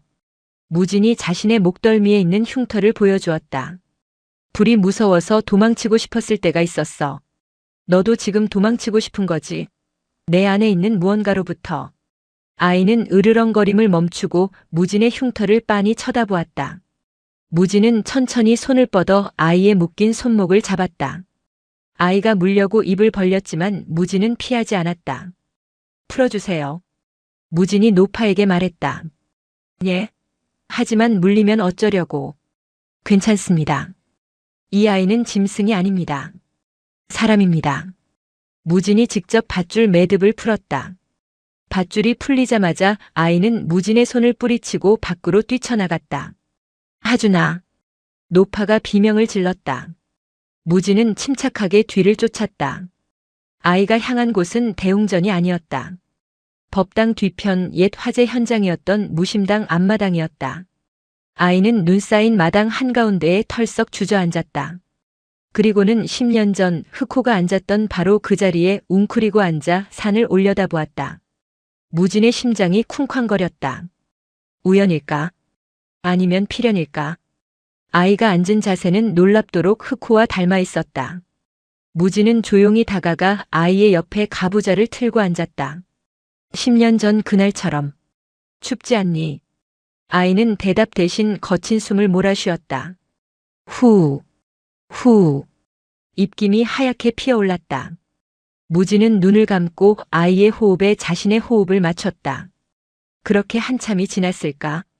아이의 입에서 쇳소리 섞인 목소리가 흘러나왔다. 뜨거워. 무진이 눈을 떴다. 뭐가 뜨거미게? 여기. 가슴이. 너무 뜨거워서. 불이 난 것 같아. 아이는 자신의 가슴을 쥐어뜯으며 울먹였다. 무진은 직감했다. 이 아이는 빙의된 것이 아니다. 전생의 업이든 현생의 트라우마든 내면에 감당할 수 없는 화를 품고 있는 것이다. 마치 10년 전 복수심에 불타오르던 자신처럼. 하준이는 절에 남게 되었다. 노파는 며칠만이라도 아이를 맡아달라고 사정했고 해각 스님은 이를 허락했다. 아이는 여전히 말을 거의 하지 않았고 밥도 제대로 먹지 않았다. 오직 무진이 옆에 있을 때만 조금씩 안정을 찾았다. 문제는 며칠 뒤 터졌다.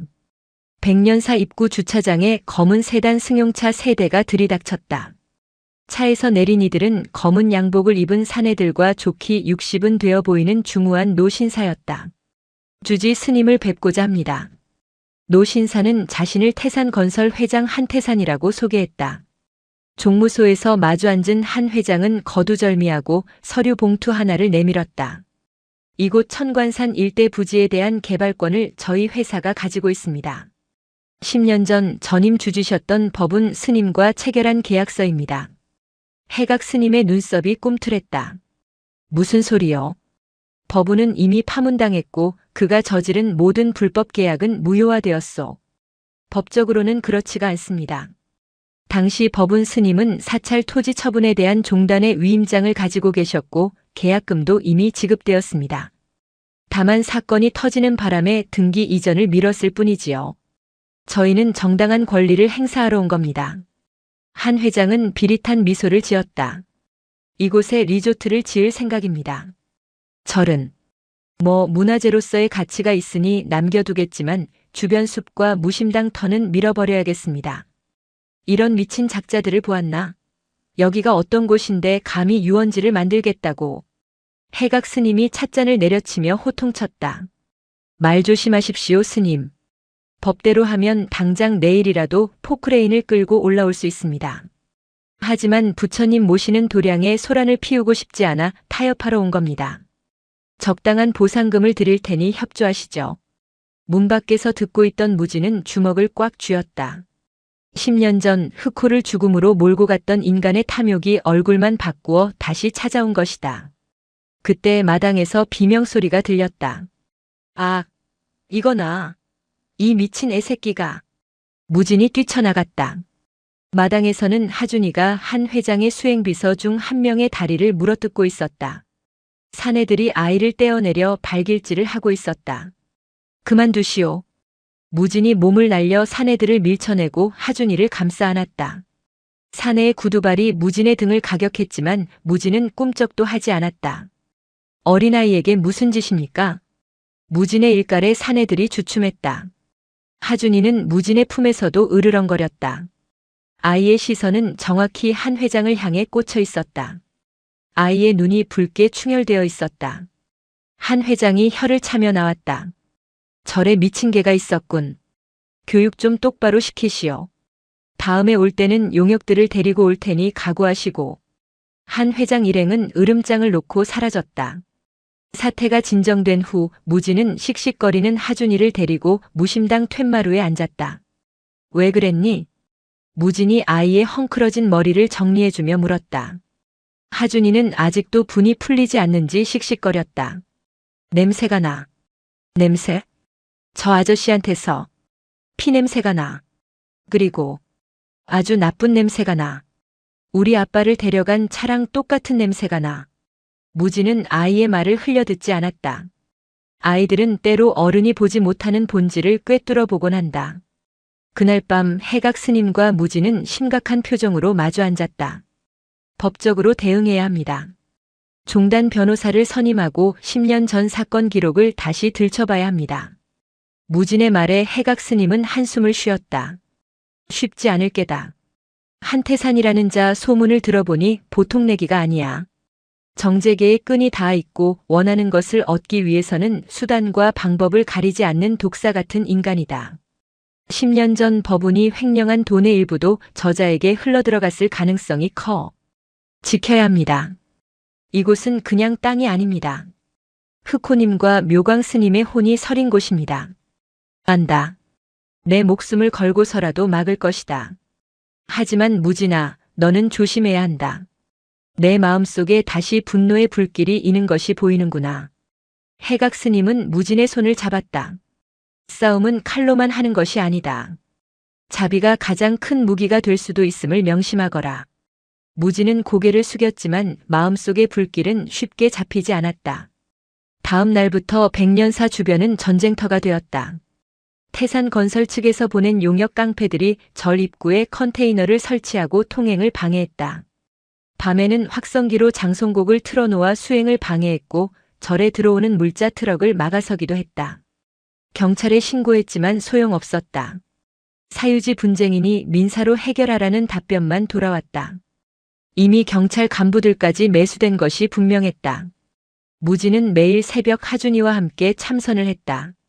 그러나 명상은 깊어지지 않았고 번뇌만 쌓여갔다. 어떻게 해야 합니까? 스님이라면 어떻게 하셨겠습니까? 무진은 흑호가 사라진 산을 바라보며 물었다. 대답은 없었다. 대신 하준이가 무진의 옷자락을 잡아당겼다. 형, 저기 봐. 아이가 가리킨 곳은 숲 초입이었다. 그곳에 누군가 서 있었다. 어둠 속에 서 있는 그림자. 사람이 아니었다. 희미한 달빛 아래 은빛 털을 가진 거대한 짐승이 그들을 바라보고 있었다. 늑대였다. 그것도 한쪽 눈에 깊은 흉터가 있는 거대한 은빛 늑대. 우리나라 산의 늑대는 멸종했다. 하지만 백년사에서는 상식이 통하지 않는다. 흑호가 있었듯 또 다른 영물이 나타난 것이다. 은빛 늑대는 잠시 무진과 하준을 응시하더니 산 위쪽을 향해 고개를 까딱하고는 사라졌다. 마치 따라오라는 듯이. 무진은 홀린 듯 자리에서 일어났다. 기다려라. 나 혼자 다녀오마. 같이 가. 하준이가 단호하게 말했다. 위험할 수도 있어. 아니야. 나를 부르고 있어. 저 늑대. 낯설지 않아.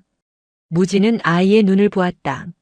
10년 전 흑호를 처음 보았을 때 느꼈던 그 기묘한 연결감이 아이에게서 느껴졌다. 무진은 고개를 끄덕였다. 두 사람은 랜턴 하나의 의지에 산을 올랐다. 은빛 늑대는 보이지 않았지만 눈 위에 찍힌 발자국이 길잡이가 되어주었다. 발자국은 10년 전 흑호가 머물렀던 신선대 동굴로 이어지지 않고 산 반대편 깊은 골짜기로 향했다.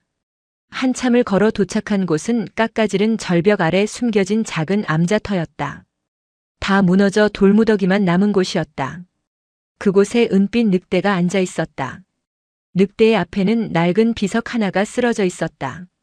무진이 다가가 비석의 이끼를 닦아냈다. 희미하게 남은 글씨. 의적 임꺽정의 스승, 칠장사 병해대사의 제자. 이곳에 잠들다. 역사책에서나 보던 이름이었다. 하지만 비석 뒷면에 새겨진 작은 글귀가 무진의 눈을 사로잡았다. 백성들의 눈물이 마를 날이 없으니 내 죽어서도 산군이 되어 이 땅을 지키리라. 오래된 전설 속의 맹세. 나라가 어지럽고 탐과 놀이가 판칠 때마다 산군이 나타나 백성을 도왔다는 그 전설의 시초가 이곳이었다. 은빛 늑대가 낮게 울었다. 그리고 앞발로 비석 아래 땅을 파헤치는 신용을 했다. 무언가 있다는 거니? 무진이 그곳을 파보았다. 흙 속에서 나온 것은 썩지 않은 비단 보자기였다. 그 안에는 녹슨 검 한 자루와 서찰이 들어있었다. 서찰은 한지로 되어 있었으나 보존 상태가 좋았다. 무진이 조심스럽게 서찰을 펼쳤다. 내용은 놀라웠다. 이 산, 천관산 전체가 조선시대부터 왕실이 아닌 백성들을 위한 구율림으로 지정되어 있었다는 기록이었다. 그리고 그 관리 권한은 영구히 백년사 주지에게 있으며 어떠한 권력도 이 숲을 훼손할 수 없다는 왕의 직인이 찍혀 있었다. 이것은 단순한 땅 문서가 아니었다.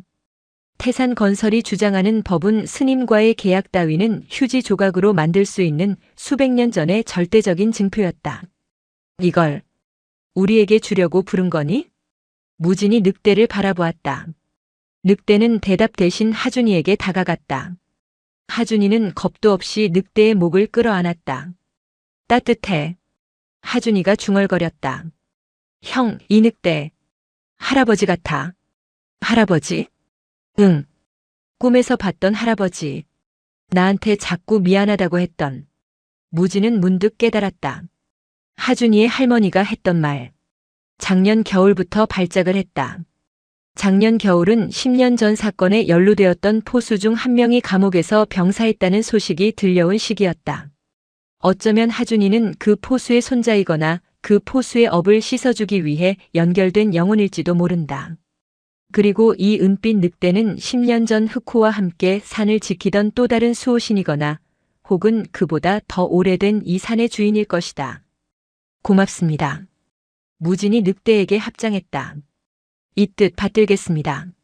늑대는 긴 하울링을 남기고 어둠 속으로 사라졌다. 다음 날 아침 태산건설의 횡포는 극에 달했다.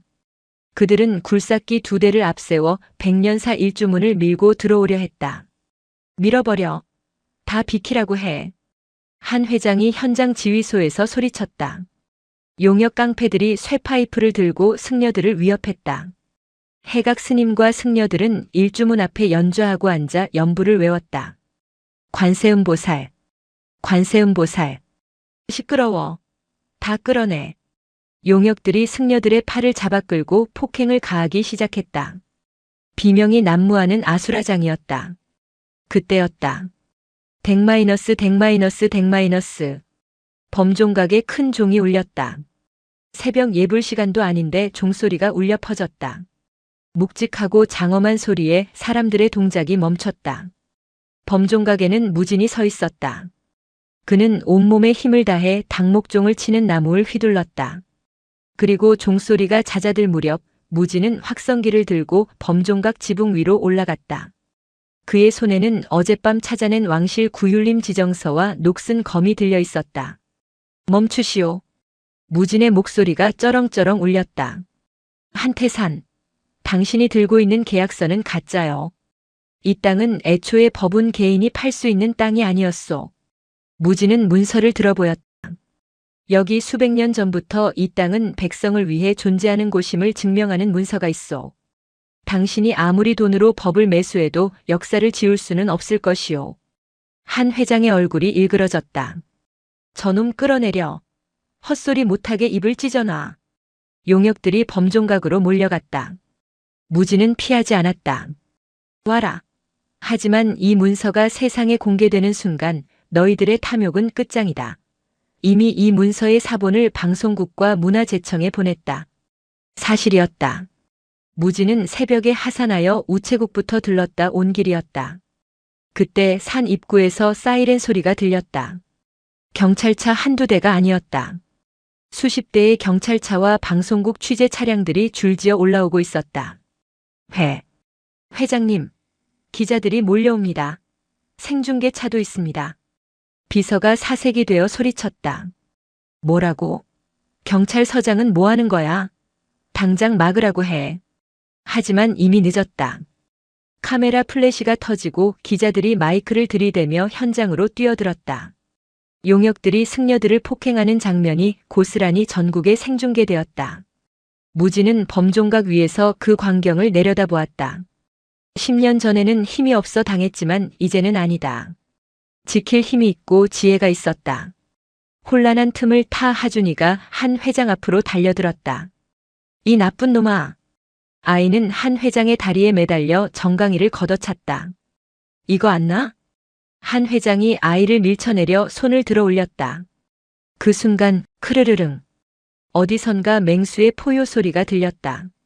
환청이 아니었다. 현장에 있던 모든 사람이 들었다.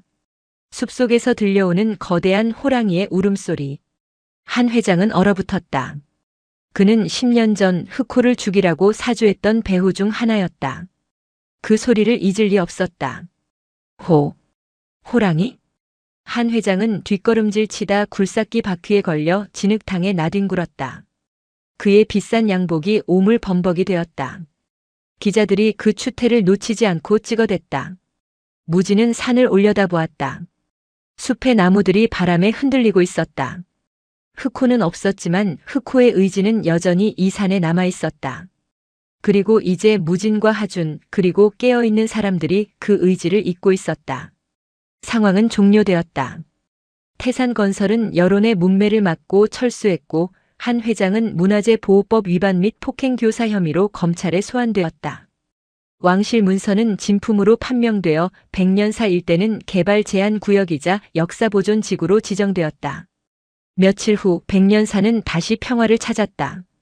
무지는 마당을 쓸고 있었다. 하준이가 그 옆에서 작은 빗자루를 들고 흉내를 냈다. 아이의 손목에는 더 이상 밧줄이 없었다. 눈빛도 한결 편안해져 있었다. 형, 나 여기서 살아도 돼? 하준이가 물었다. 그럼. 여기가 이제 내 집이다. 나도 형처럼 스님이 될래. 그래서 힘센 사람이 돼서 약한 사람들 지켜줄 거야. 무지는 빙긋 웃으며 아이의 머리를 쓰다듬었다. 그래. 아주 멋진 스님이 될 거야. 흑호님보다 더 용감한 스님이. 그때 바람이 불어와 무진의 목에 걸린 염주를 흔들었다. 염주 사이에 끼워진 박달나무 알 하나가 달그락 소리를 냈다. 잘했다. 내 새끼. 허공에서 묘광 스님의, 아니 흑호의 따뜻한 목소리가 들리는 듯 했다. 무지는 하늘을 보며 깊게 숨을 들이마셨다. 차가운 겨울 공기 속에 매화 향기가 섞여 있었다. 봄이 오고 있었다. 천관산의 시간은 세상의 시간과 다르게 흘렀다. 바람에 깎이는 바위처럼 더디게, 그러나 계곡을 흐르는 물처럼 멈춤 없이 20년이라는 세월이 흘러갔다. 백년사는 이제 명실상부한 호남 제1의 수행 도량이 되어 있었다. 화려한 단청이나 웅장한 불상 때문이 아니었다. 주지 스님이 된 무진의 법력과 덕망을 흠모하여 전국에서 수행자들이 몰려들었기 때문이었다. 43세 무진은 더 이상 과거의 날 선 청년이 아니었다. 그의 눈빛은 가을 호수처럼 깊고 고요해졌으며 목덜미의 화상 흉터조차 세월의 주름 속에 자연스럽게 녹아들어 마치 오래된 나무의 옹이처럼 보였다. 하준아, 아니 해산 스님. 빗자루질이 너무 거칩니다. 눈을 쓰는 것이 아니라 땅을 파내려 하시는군요. 무진이 마당을 쓸고 있는 훤칠한 승려에게 말을 건넸다. 30살이 된 하준, 법명 해산이었다. 그는 무진의 뒤를 이어 백년사의 규율을 담당하는 호법 스님으로 성장했다. 해산은 20년 전에 불안하던 눈빛은 온데간데 없고 매서운 눈매와 단단한 체구를 지닌 강골의 수행자가 되어 있었다. 죄송합니다, 주지 스님.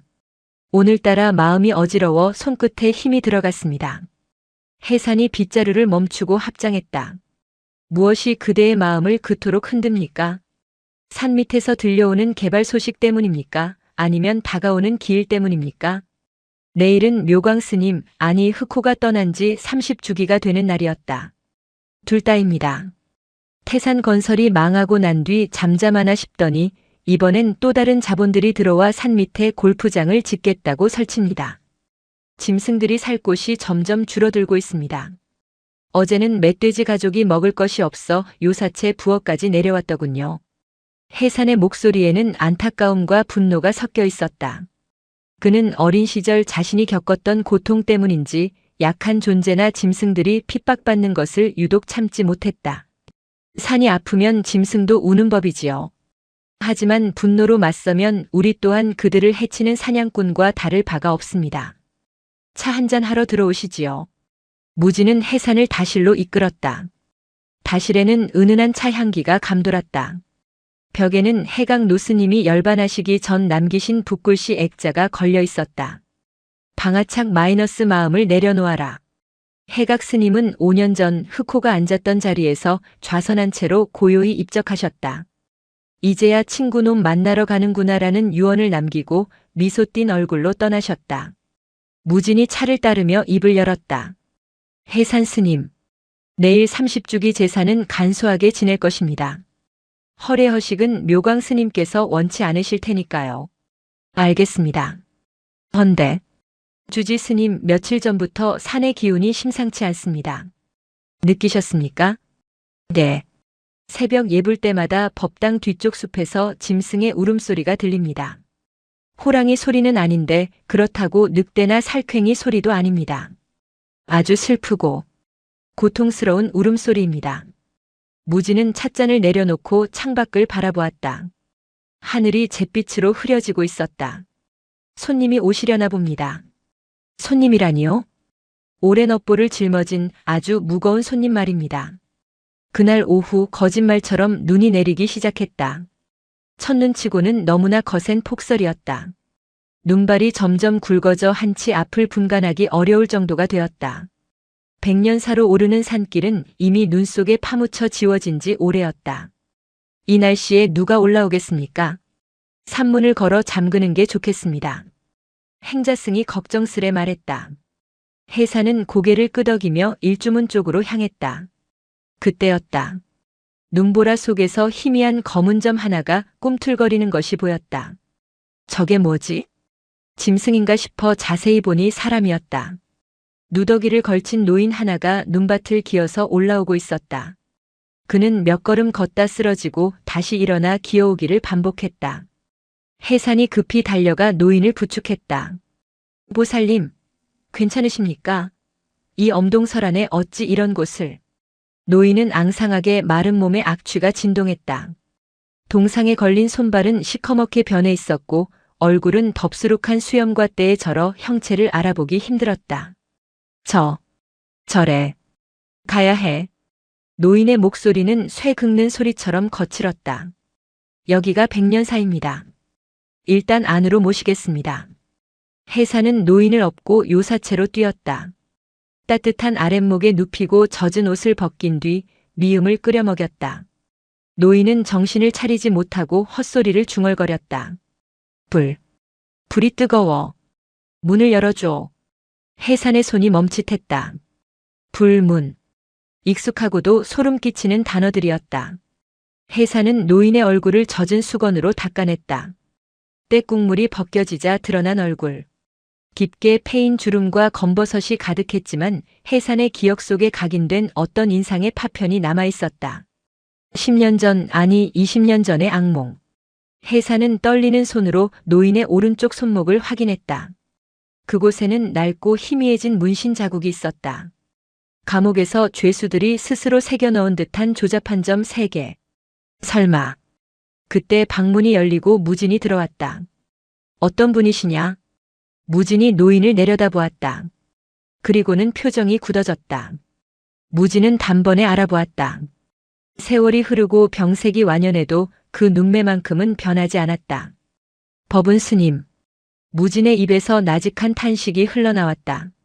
법은 20년 전 흑호 사건의 원흉이자 전주지. 그는 감옥에서 15년을 복역하고 출소했다는 소식만 들려왔을 뿐 이후 행방이 묘연했었다. 그가 다 죽어가는 노숙자의 몰골로 다시 백년사를 찾아온 것이다. 이자가 감히 여기가 어디라고. 해산의 눈에 핏발이 섰다. 그는 무의식적으로 주먹을 쥐었다. 자신의 어린 시절, 그리고 무진 스님의 어린 시절을 지옥으로 만들었던 장본인이었다. 내쫓아야 합니다. 당장 끌어내야 합니다. 여기가 어디라고 발을 들입니까? 해산이 소리쳤다. 해산. 무진이 엄한 목소리로 제지했다. 다 죽어가는 노인이다. 부처님 도량에 들어온 중생을 죽게 내버려 둘 수는 없다. 중생이라니요. 저건 악마입니다. 묘광 스님을 태워 죽이고 주지 스님을 학대하고 흑호님마저 죽이려 했던 자입니다. 그런 자에게 자비를 베푸시다니요. 자비가 아니다. 이것은 마지막 시험이다. 무진은 노인의 머리맡에 앉아 그의 손을 잡았다. 법운의 손은 얼음장처럼 차가웠다. 법운 스님, 들리십니까? 무진입니다. 노인의 눈꺼풀이 파르르 떨리더니 서서히 떠졌다. 흐릿한 동공이 초점을 맞추려 애썼다. 무진? 법운의 눈에서 눈물이 주르륵 흘러내렸다. 살려주게. 호랑이가 나를 쫓아와. 법운은 무진의 옷자락을 부여잡고 공포에 질려 떨었다. 감옥에서도, 밖에서도, 잠만 자면 검은 호랑이가 나를 노려봐. 내 심장을 파먹으려 해. 그는 지난 20년간 단 하루도 편히 잠들지 못한 듯 했다. 육신의 감옥보다 더 무서운 마음의 감옥에 갇혀 살아온 것이었다.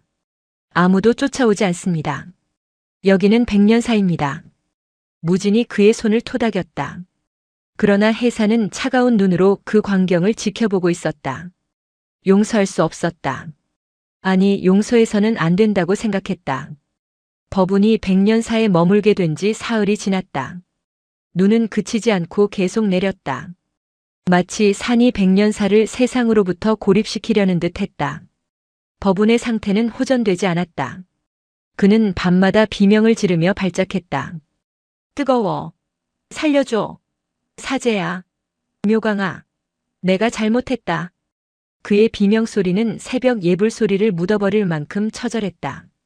젊은 스님들은 불안해했고 해사는 분노를 사기며 법당 주위를 맴돌았다. 무진은 밤새 법운의 곁을 지키며 간호했다. 대소변을 받아내고 미음을 떠먹였다. 주지 스님, 도대체 왜 이러십니까? 저자는 스님의 원수 아닙니까? 새벽 3시 해산이 참다 못해 무진에게 따져 물었다. 원수지. 내 유년 시절을 잿더미로 만든 사람이고 내 스승이자 은인인 흑호를 죽게 만든 사람이니까. 그런데 왜 지극정성으로 보살피십니까? 차라리 경찰이나 요양원에 넘기시지요. 무진은 젖은 수건을 짜며 덤덤하게 말했다. 해산아. 나는 지난 20년간 수행을 하며 깨달은 것이 있다. 원수를 갚는 최고의 방법은 그가 스스로의 죄를 직시하게 만드는 것이다.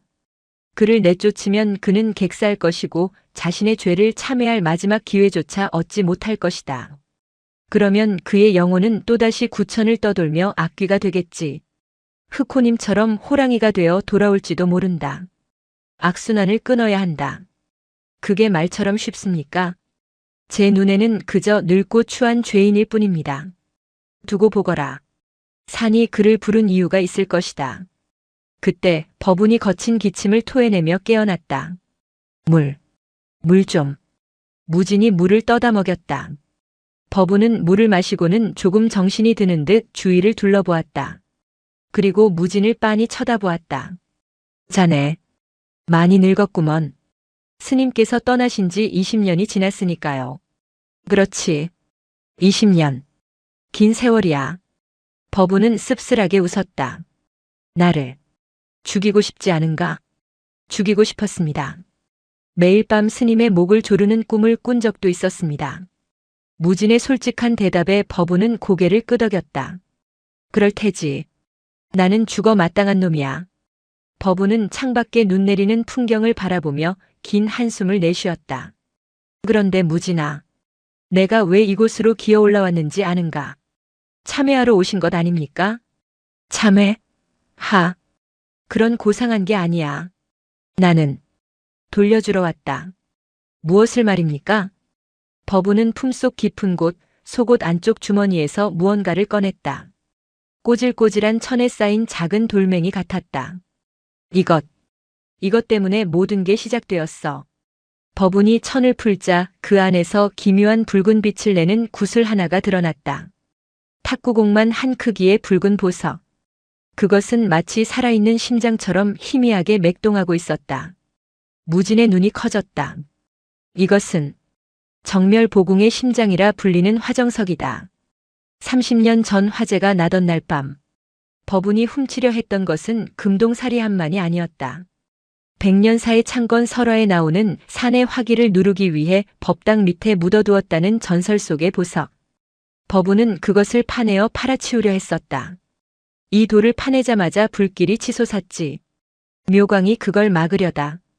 그렇게 된 거야. 법운의 손이 떨렸다. 나는 도망치면서 이 돌을 챙겼어. 그런데 이 돌을 지니고 있으면 몸이 타들어가는 것 같았지. 팔려고 내놓으면 감정사들이 급사하거나 미쳐버렸어. 버리려고 해도 다시 내 주머니에 들어와 있고. 20년 동안 이놈이 나를 갉아먹었다. 법운은 화정석을 무진에게 내밀었다. 받아라. 그리고 제자리에 돌려놔다오. 그래야 그래야 저 산의 울음이 멈출 것이다. 무진은 화정석을 받아들었다. 손바닥에 닿는 순간 뜨거운 열기가 전신으로 퍼져나갔다. 동시에 머릿속에 흑호의 울음소리가 울려 퍼졌다. 어흥 마이너스. 그것은 슬픔이 아닌 기다림의 울음이었다. 잃어버린 심장을 기다리는 산의 울음. 무진은 깨달았다. 흑호가 20년 전 그토록 슬픈 눈으로 법운을 바라보았던 이유를. 법운은 단순한 방화범이 아니라 산의 심장을 훔쳐간 도둑이었던 것이다. 흑호는 그 심장을 되찾기 위해 법운의 곁을 맴돌았던 것이다. 해산아, 채비를 해라. 무진이 벌떡 일어났다. 어디를 가십니까? 신선대로 간다. 이것을 돌려놓아야 한다. 그래야 흑호님의 묘광 스님의 천도가 끝난다. 밖은 눈보라가 휘몰아치고 있었다. 한치 앞도 보이지 않는 백색의 지옥이었다. 지금 올라가는 건 자살 행위입니다. 해산이 만류했다. 아니다. 지금 가야 한다. 산이 부르고 있다. 이 눈보라는 우리를 막는 게 아니라 길을 열어주려는 것이다. 무진은 화정석을 품에 넣고 단단히 채비했다. 법운도 비틀거리며 일어났다. 나도 가겠다. 스님 몸으로는 무리입니다. 어차피 죽을 목숨이야. 내 손으로 묻고 죽고 싶다. 법운의 눈빛은 간절했다. 무진은 잠시 고민하다 고개를 끄덕였다. 이것이 그의 마지막 업을 씻는 길이 될 것이다. 해산이 법운을 업었다. 무진이 앞장서고 해산이 뒤를 따랐다. 세 사람은 폭설을 뚫고 산을 올랐다. 바람이 칼날처럼 살을 베었지만 무진의 품속에 있는 화정석이 내뿜는 열기가 그들을 지켜주었다. 신선대 아래 20년 전 흑호가 숨을 거두었던 그 바위 동굴. 동굴 입구는 눈에 파묻혀 찾기 힘들었지만 무진은 망설임 없이 눈을 파헤쳤다. 동굴 안으로 들어서자 거짓말처럼 바람 소리가 잦아들었다. 대신 동굴 안쪽 깊은 곳에서 붉은 빛이 새어나오고 있었다. 저기다. 법운이 손가락으로 동굴 바닥의 한 지점을 가리켰다. 움푹 패인 구멍. 마치 누군가 심장을 도려낸 흉터 같은 구멍이 있었다. 무진은 화정석을 꺼냈다. 보석은 제 집을 찾은 듯 강렬하게 맥동했다. 스님 직접 하십시오. 무진이 법운에게 화정석을 건넸다. 법운은 떨리는 손으로 돌을 받아들었다. 그리고 바닥을 기어 구멍 앞으로 다가갔다. 묘광아, 산신이여, 이 죄인의 업을 이제 돌려드립니다. 법운이 화정석을 구멍에 끼워 넣었다. 딱! 경쾌한 소리와 함께 돌이 구멍에 딱 맞게 들어갔다. 그 순간 우웅 마이너스. 동굴 전체가 진동하며 땅속 깊은 곳에서 묵직한 울림이 전해져 왔다. 붉은 빛이 폭발하듯 터져나와 동굴 안을 가득 채웠다. 그리고 그 빛 속에서 거대한 그림자가 나타났다. 검은 털, 금빛 눈동자. 흑호였다. 20년 전의 상처투성이 모습이 아니었다. 온전하고 위풍당당한 산군 그 자체의 모습이었다. 흑호의 곁에는 은빛 늑대 한 마리도 함께 서 있었다. 흑호님. 무진과 해산은 바닥에 엎드렸다. 법운은 넋을 잃고 흑호를 올려다보았다. 흑호는 천천히 법운에게 다가갔다. 법운은 공포에 눈을 질끈 감았다. 이제야말로 심판을 받을 때라고 생각했다. 하지만 느껴진 것은 날카로운 이빨이 아니었다. 따뜻하고 거친 혀가 법운의 뺨을 핥았다. 마치 늙고 병든 새끼를 위로하는 어미처럼. 법운이 눈을 떴다. 흑호의 금빛 눈동자가 그를 바라보고 있었다. 이제 되었다. 고생했다. 너의 짐을 내려놓아라. 말은 없었지만 마음이 전해졌다. 그것은 완벽한 용서였다. 으헝. 법운은 흑호의 다리를 끌어안고 아이처럼 통곡했다. 30년 묵은 죄책감, 공포, 탐욕이 눈물과 함께 씻겨 내려갔다. 흑호는 법운의 머리에 턱을 괴고 잠시 눈을 감았다가 무진과 해산을 향해 고개를 돌렸다. 고맙다. 나의 도반들이여. 그리고 흑호는 서서히 빗속으로 산화해 갔다. 은빛 늑대도 그 뒤를 따라 빛으로 변해 사라졌다. 동굴 안에 붉은 빛이 잦아들고 다시 고요가 찾아왔다. 동굴 밖에 눈보라도 멈췄다. 구름 사이로 한 줄기 햇살이 비쳐 들어왔다. 주지 스님. 법운 스님이. 해산이 나직이 불렀다.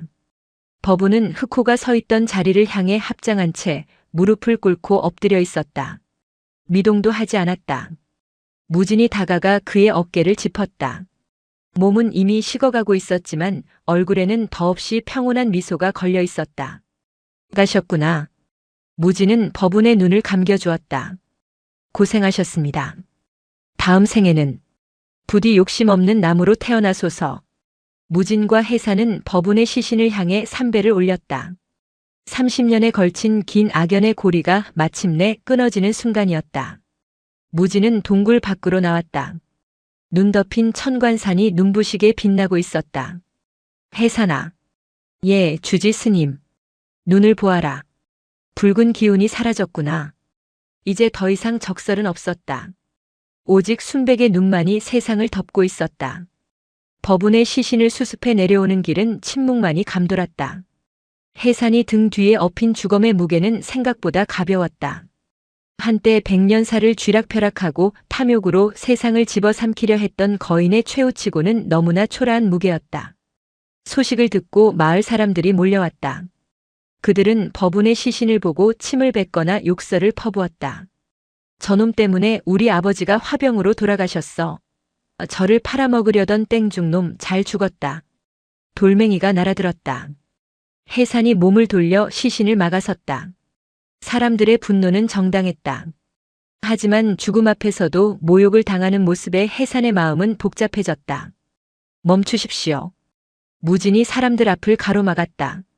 목소리는 크지 않았으나 산처럼 단단한 위엄이 서려 있었다.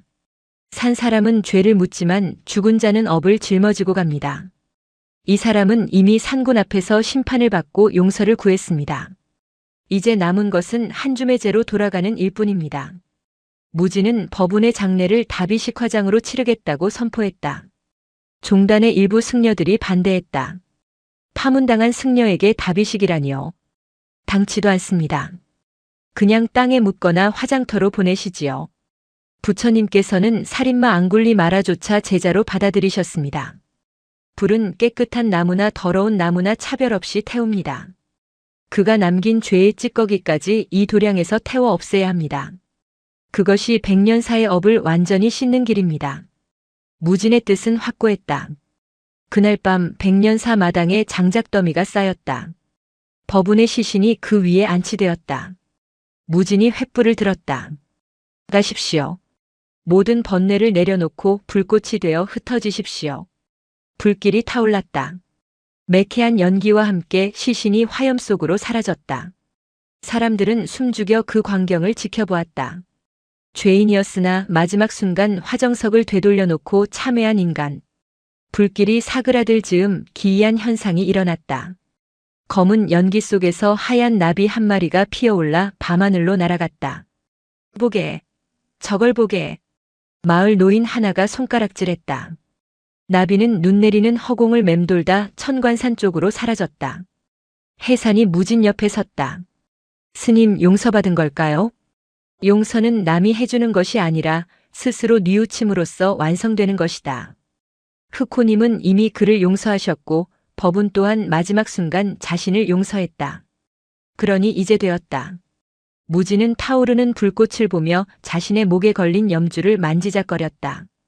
흑호의 유품인 염주알이 불빛을 받아 따뜻하게 빛났다. 세월은 다시 흘렀다. 계절이 10번 바뀌고 무진의 머리에도 하얀 서리가 내려앉았다. 53세 무진은 이제 지팡이 없이는 걷기가 조금 불편해졌다. 그 사이 백년사는 더욱 융성해졌으나 무진은 점점 바깥 출입을 줄이고 무심당터에 머무는 시간이 많아졌다. 그는 하루의 대부분을 30년 전 흑호와 함께 앉았던 그 자리에서 참선하며 보냈다. 어느 날 무진은 해산을 불렀다. 해산은 이제 마흔을 바라보는 중견 스님이 되어 있었다. 해산아. 예, 주지 스님.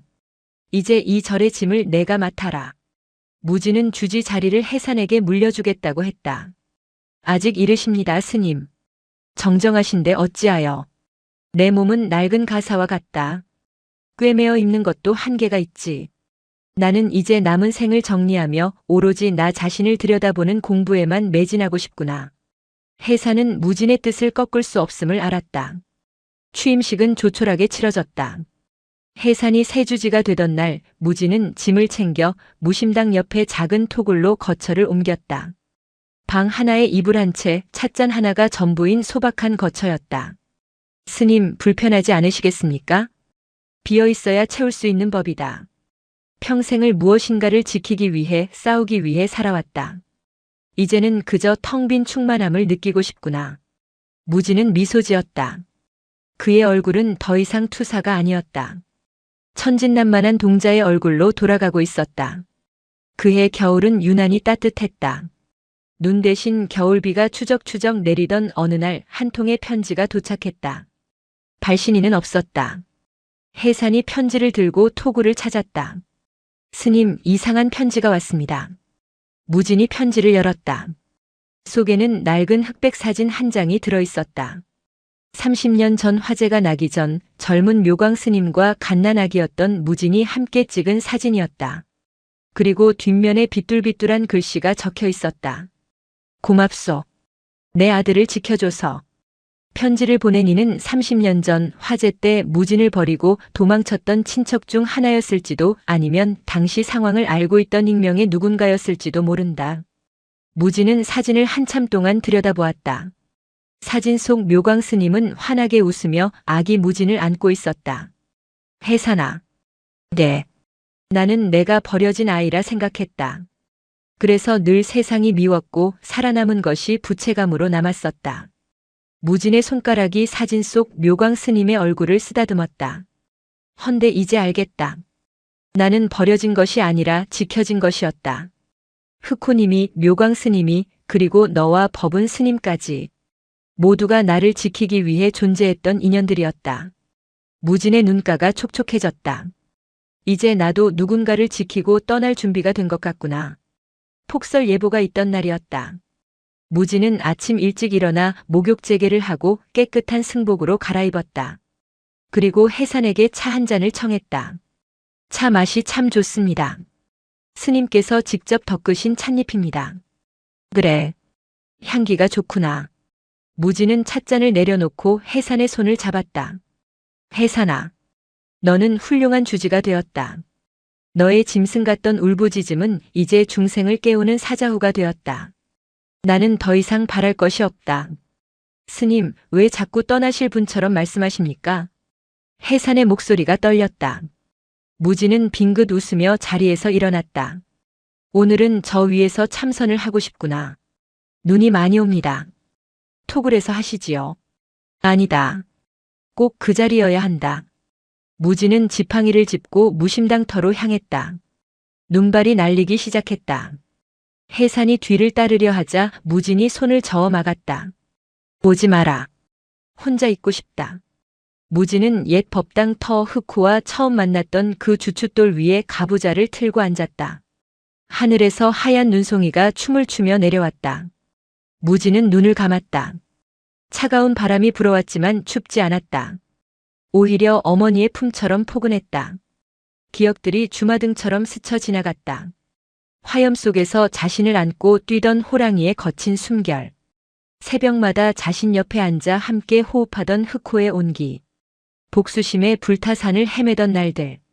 법운의 죄를 씻어주던 날의 붉은 빛. 그리고 성장한 해산의 듬직한 등. 아, 아름다운 소풍이었구나. 무진의 입가에 미소가 번졌다. 그때 감은 눈앞으로 환한 빛이 다가왔다. 스님, 이제 갚으러 오셨습니까? 어린 시절 자신이 흑호에게 했던 말이 들려왔다. 아니, 그 목소리는 지금의 무진이 과거의 자신에게 그리고 흑호에게 하는 말이었다. 눈보라 속에서 누군가가 걸어왔다. 검은 승복을 입은 건장한 사내. 금빛 눈동자를 가진 그는 환하게 웃으며 손을 내밀었다.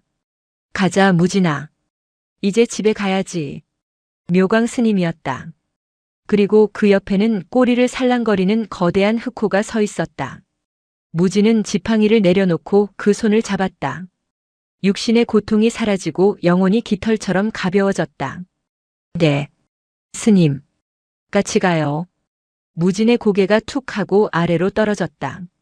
어깨와 머리 위로 하얀 눈이 소복이 쌓이기 시작했다. 그는 앉은 채로 열반에 들었다. 표정은 더없이 평온했고 입가에는 장난스러운 소년의 미소가 남아있었다. 뒤늦게 달려온 해산이 무진의 앞에서 무릎을 꿇고 오열했다. 스님, 스님. 하지만 해산은 무진을 흔들지 않았다. 스님이 마지막으로 남긴 고요를 깨트릴 수 없었기 때문이었다. 눈은 밤새도록 내렸다. 무진의 몸은 하얀 눈 속에 파묻혀 하나의 작은 설산이 되었다. 무진 스님이 떠난 지 30년이 지났다. 백년산은 여전히 천관산 자락에 고즈넉하게 자리 잡고 있었다.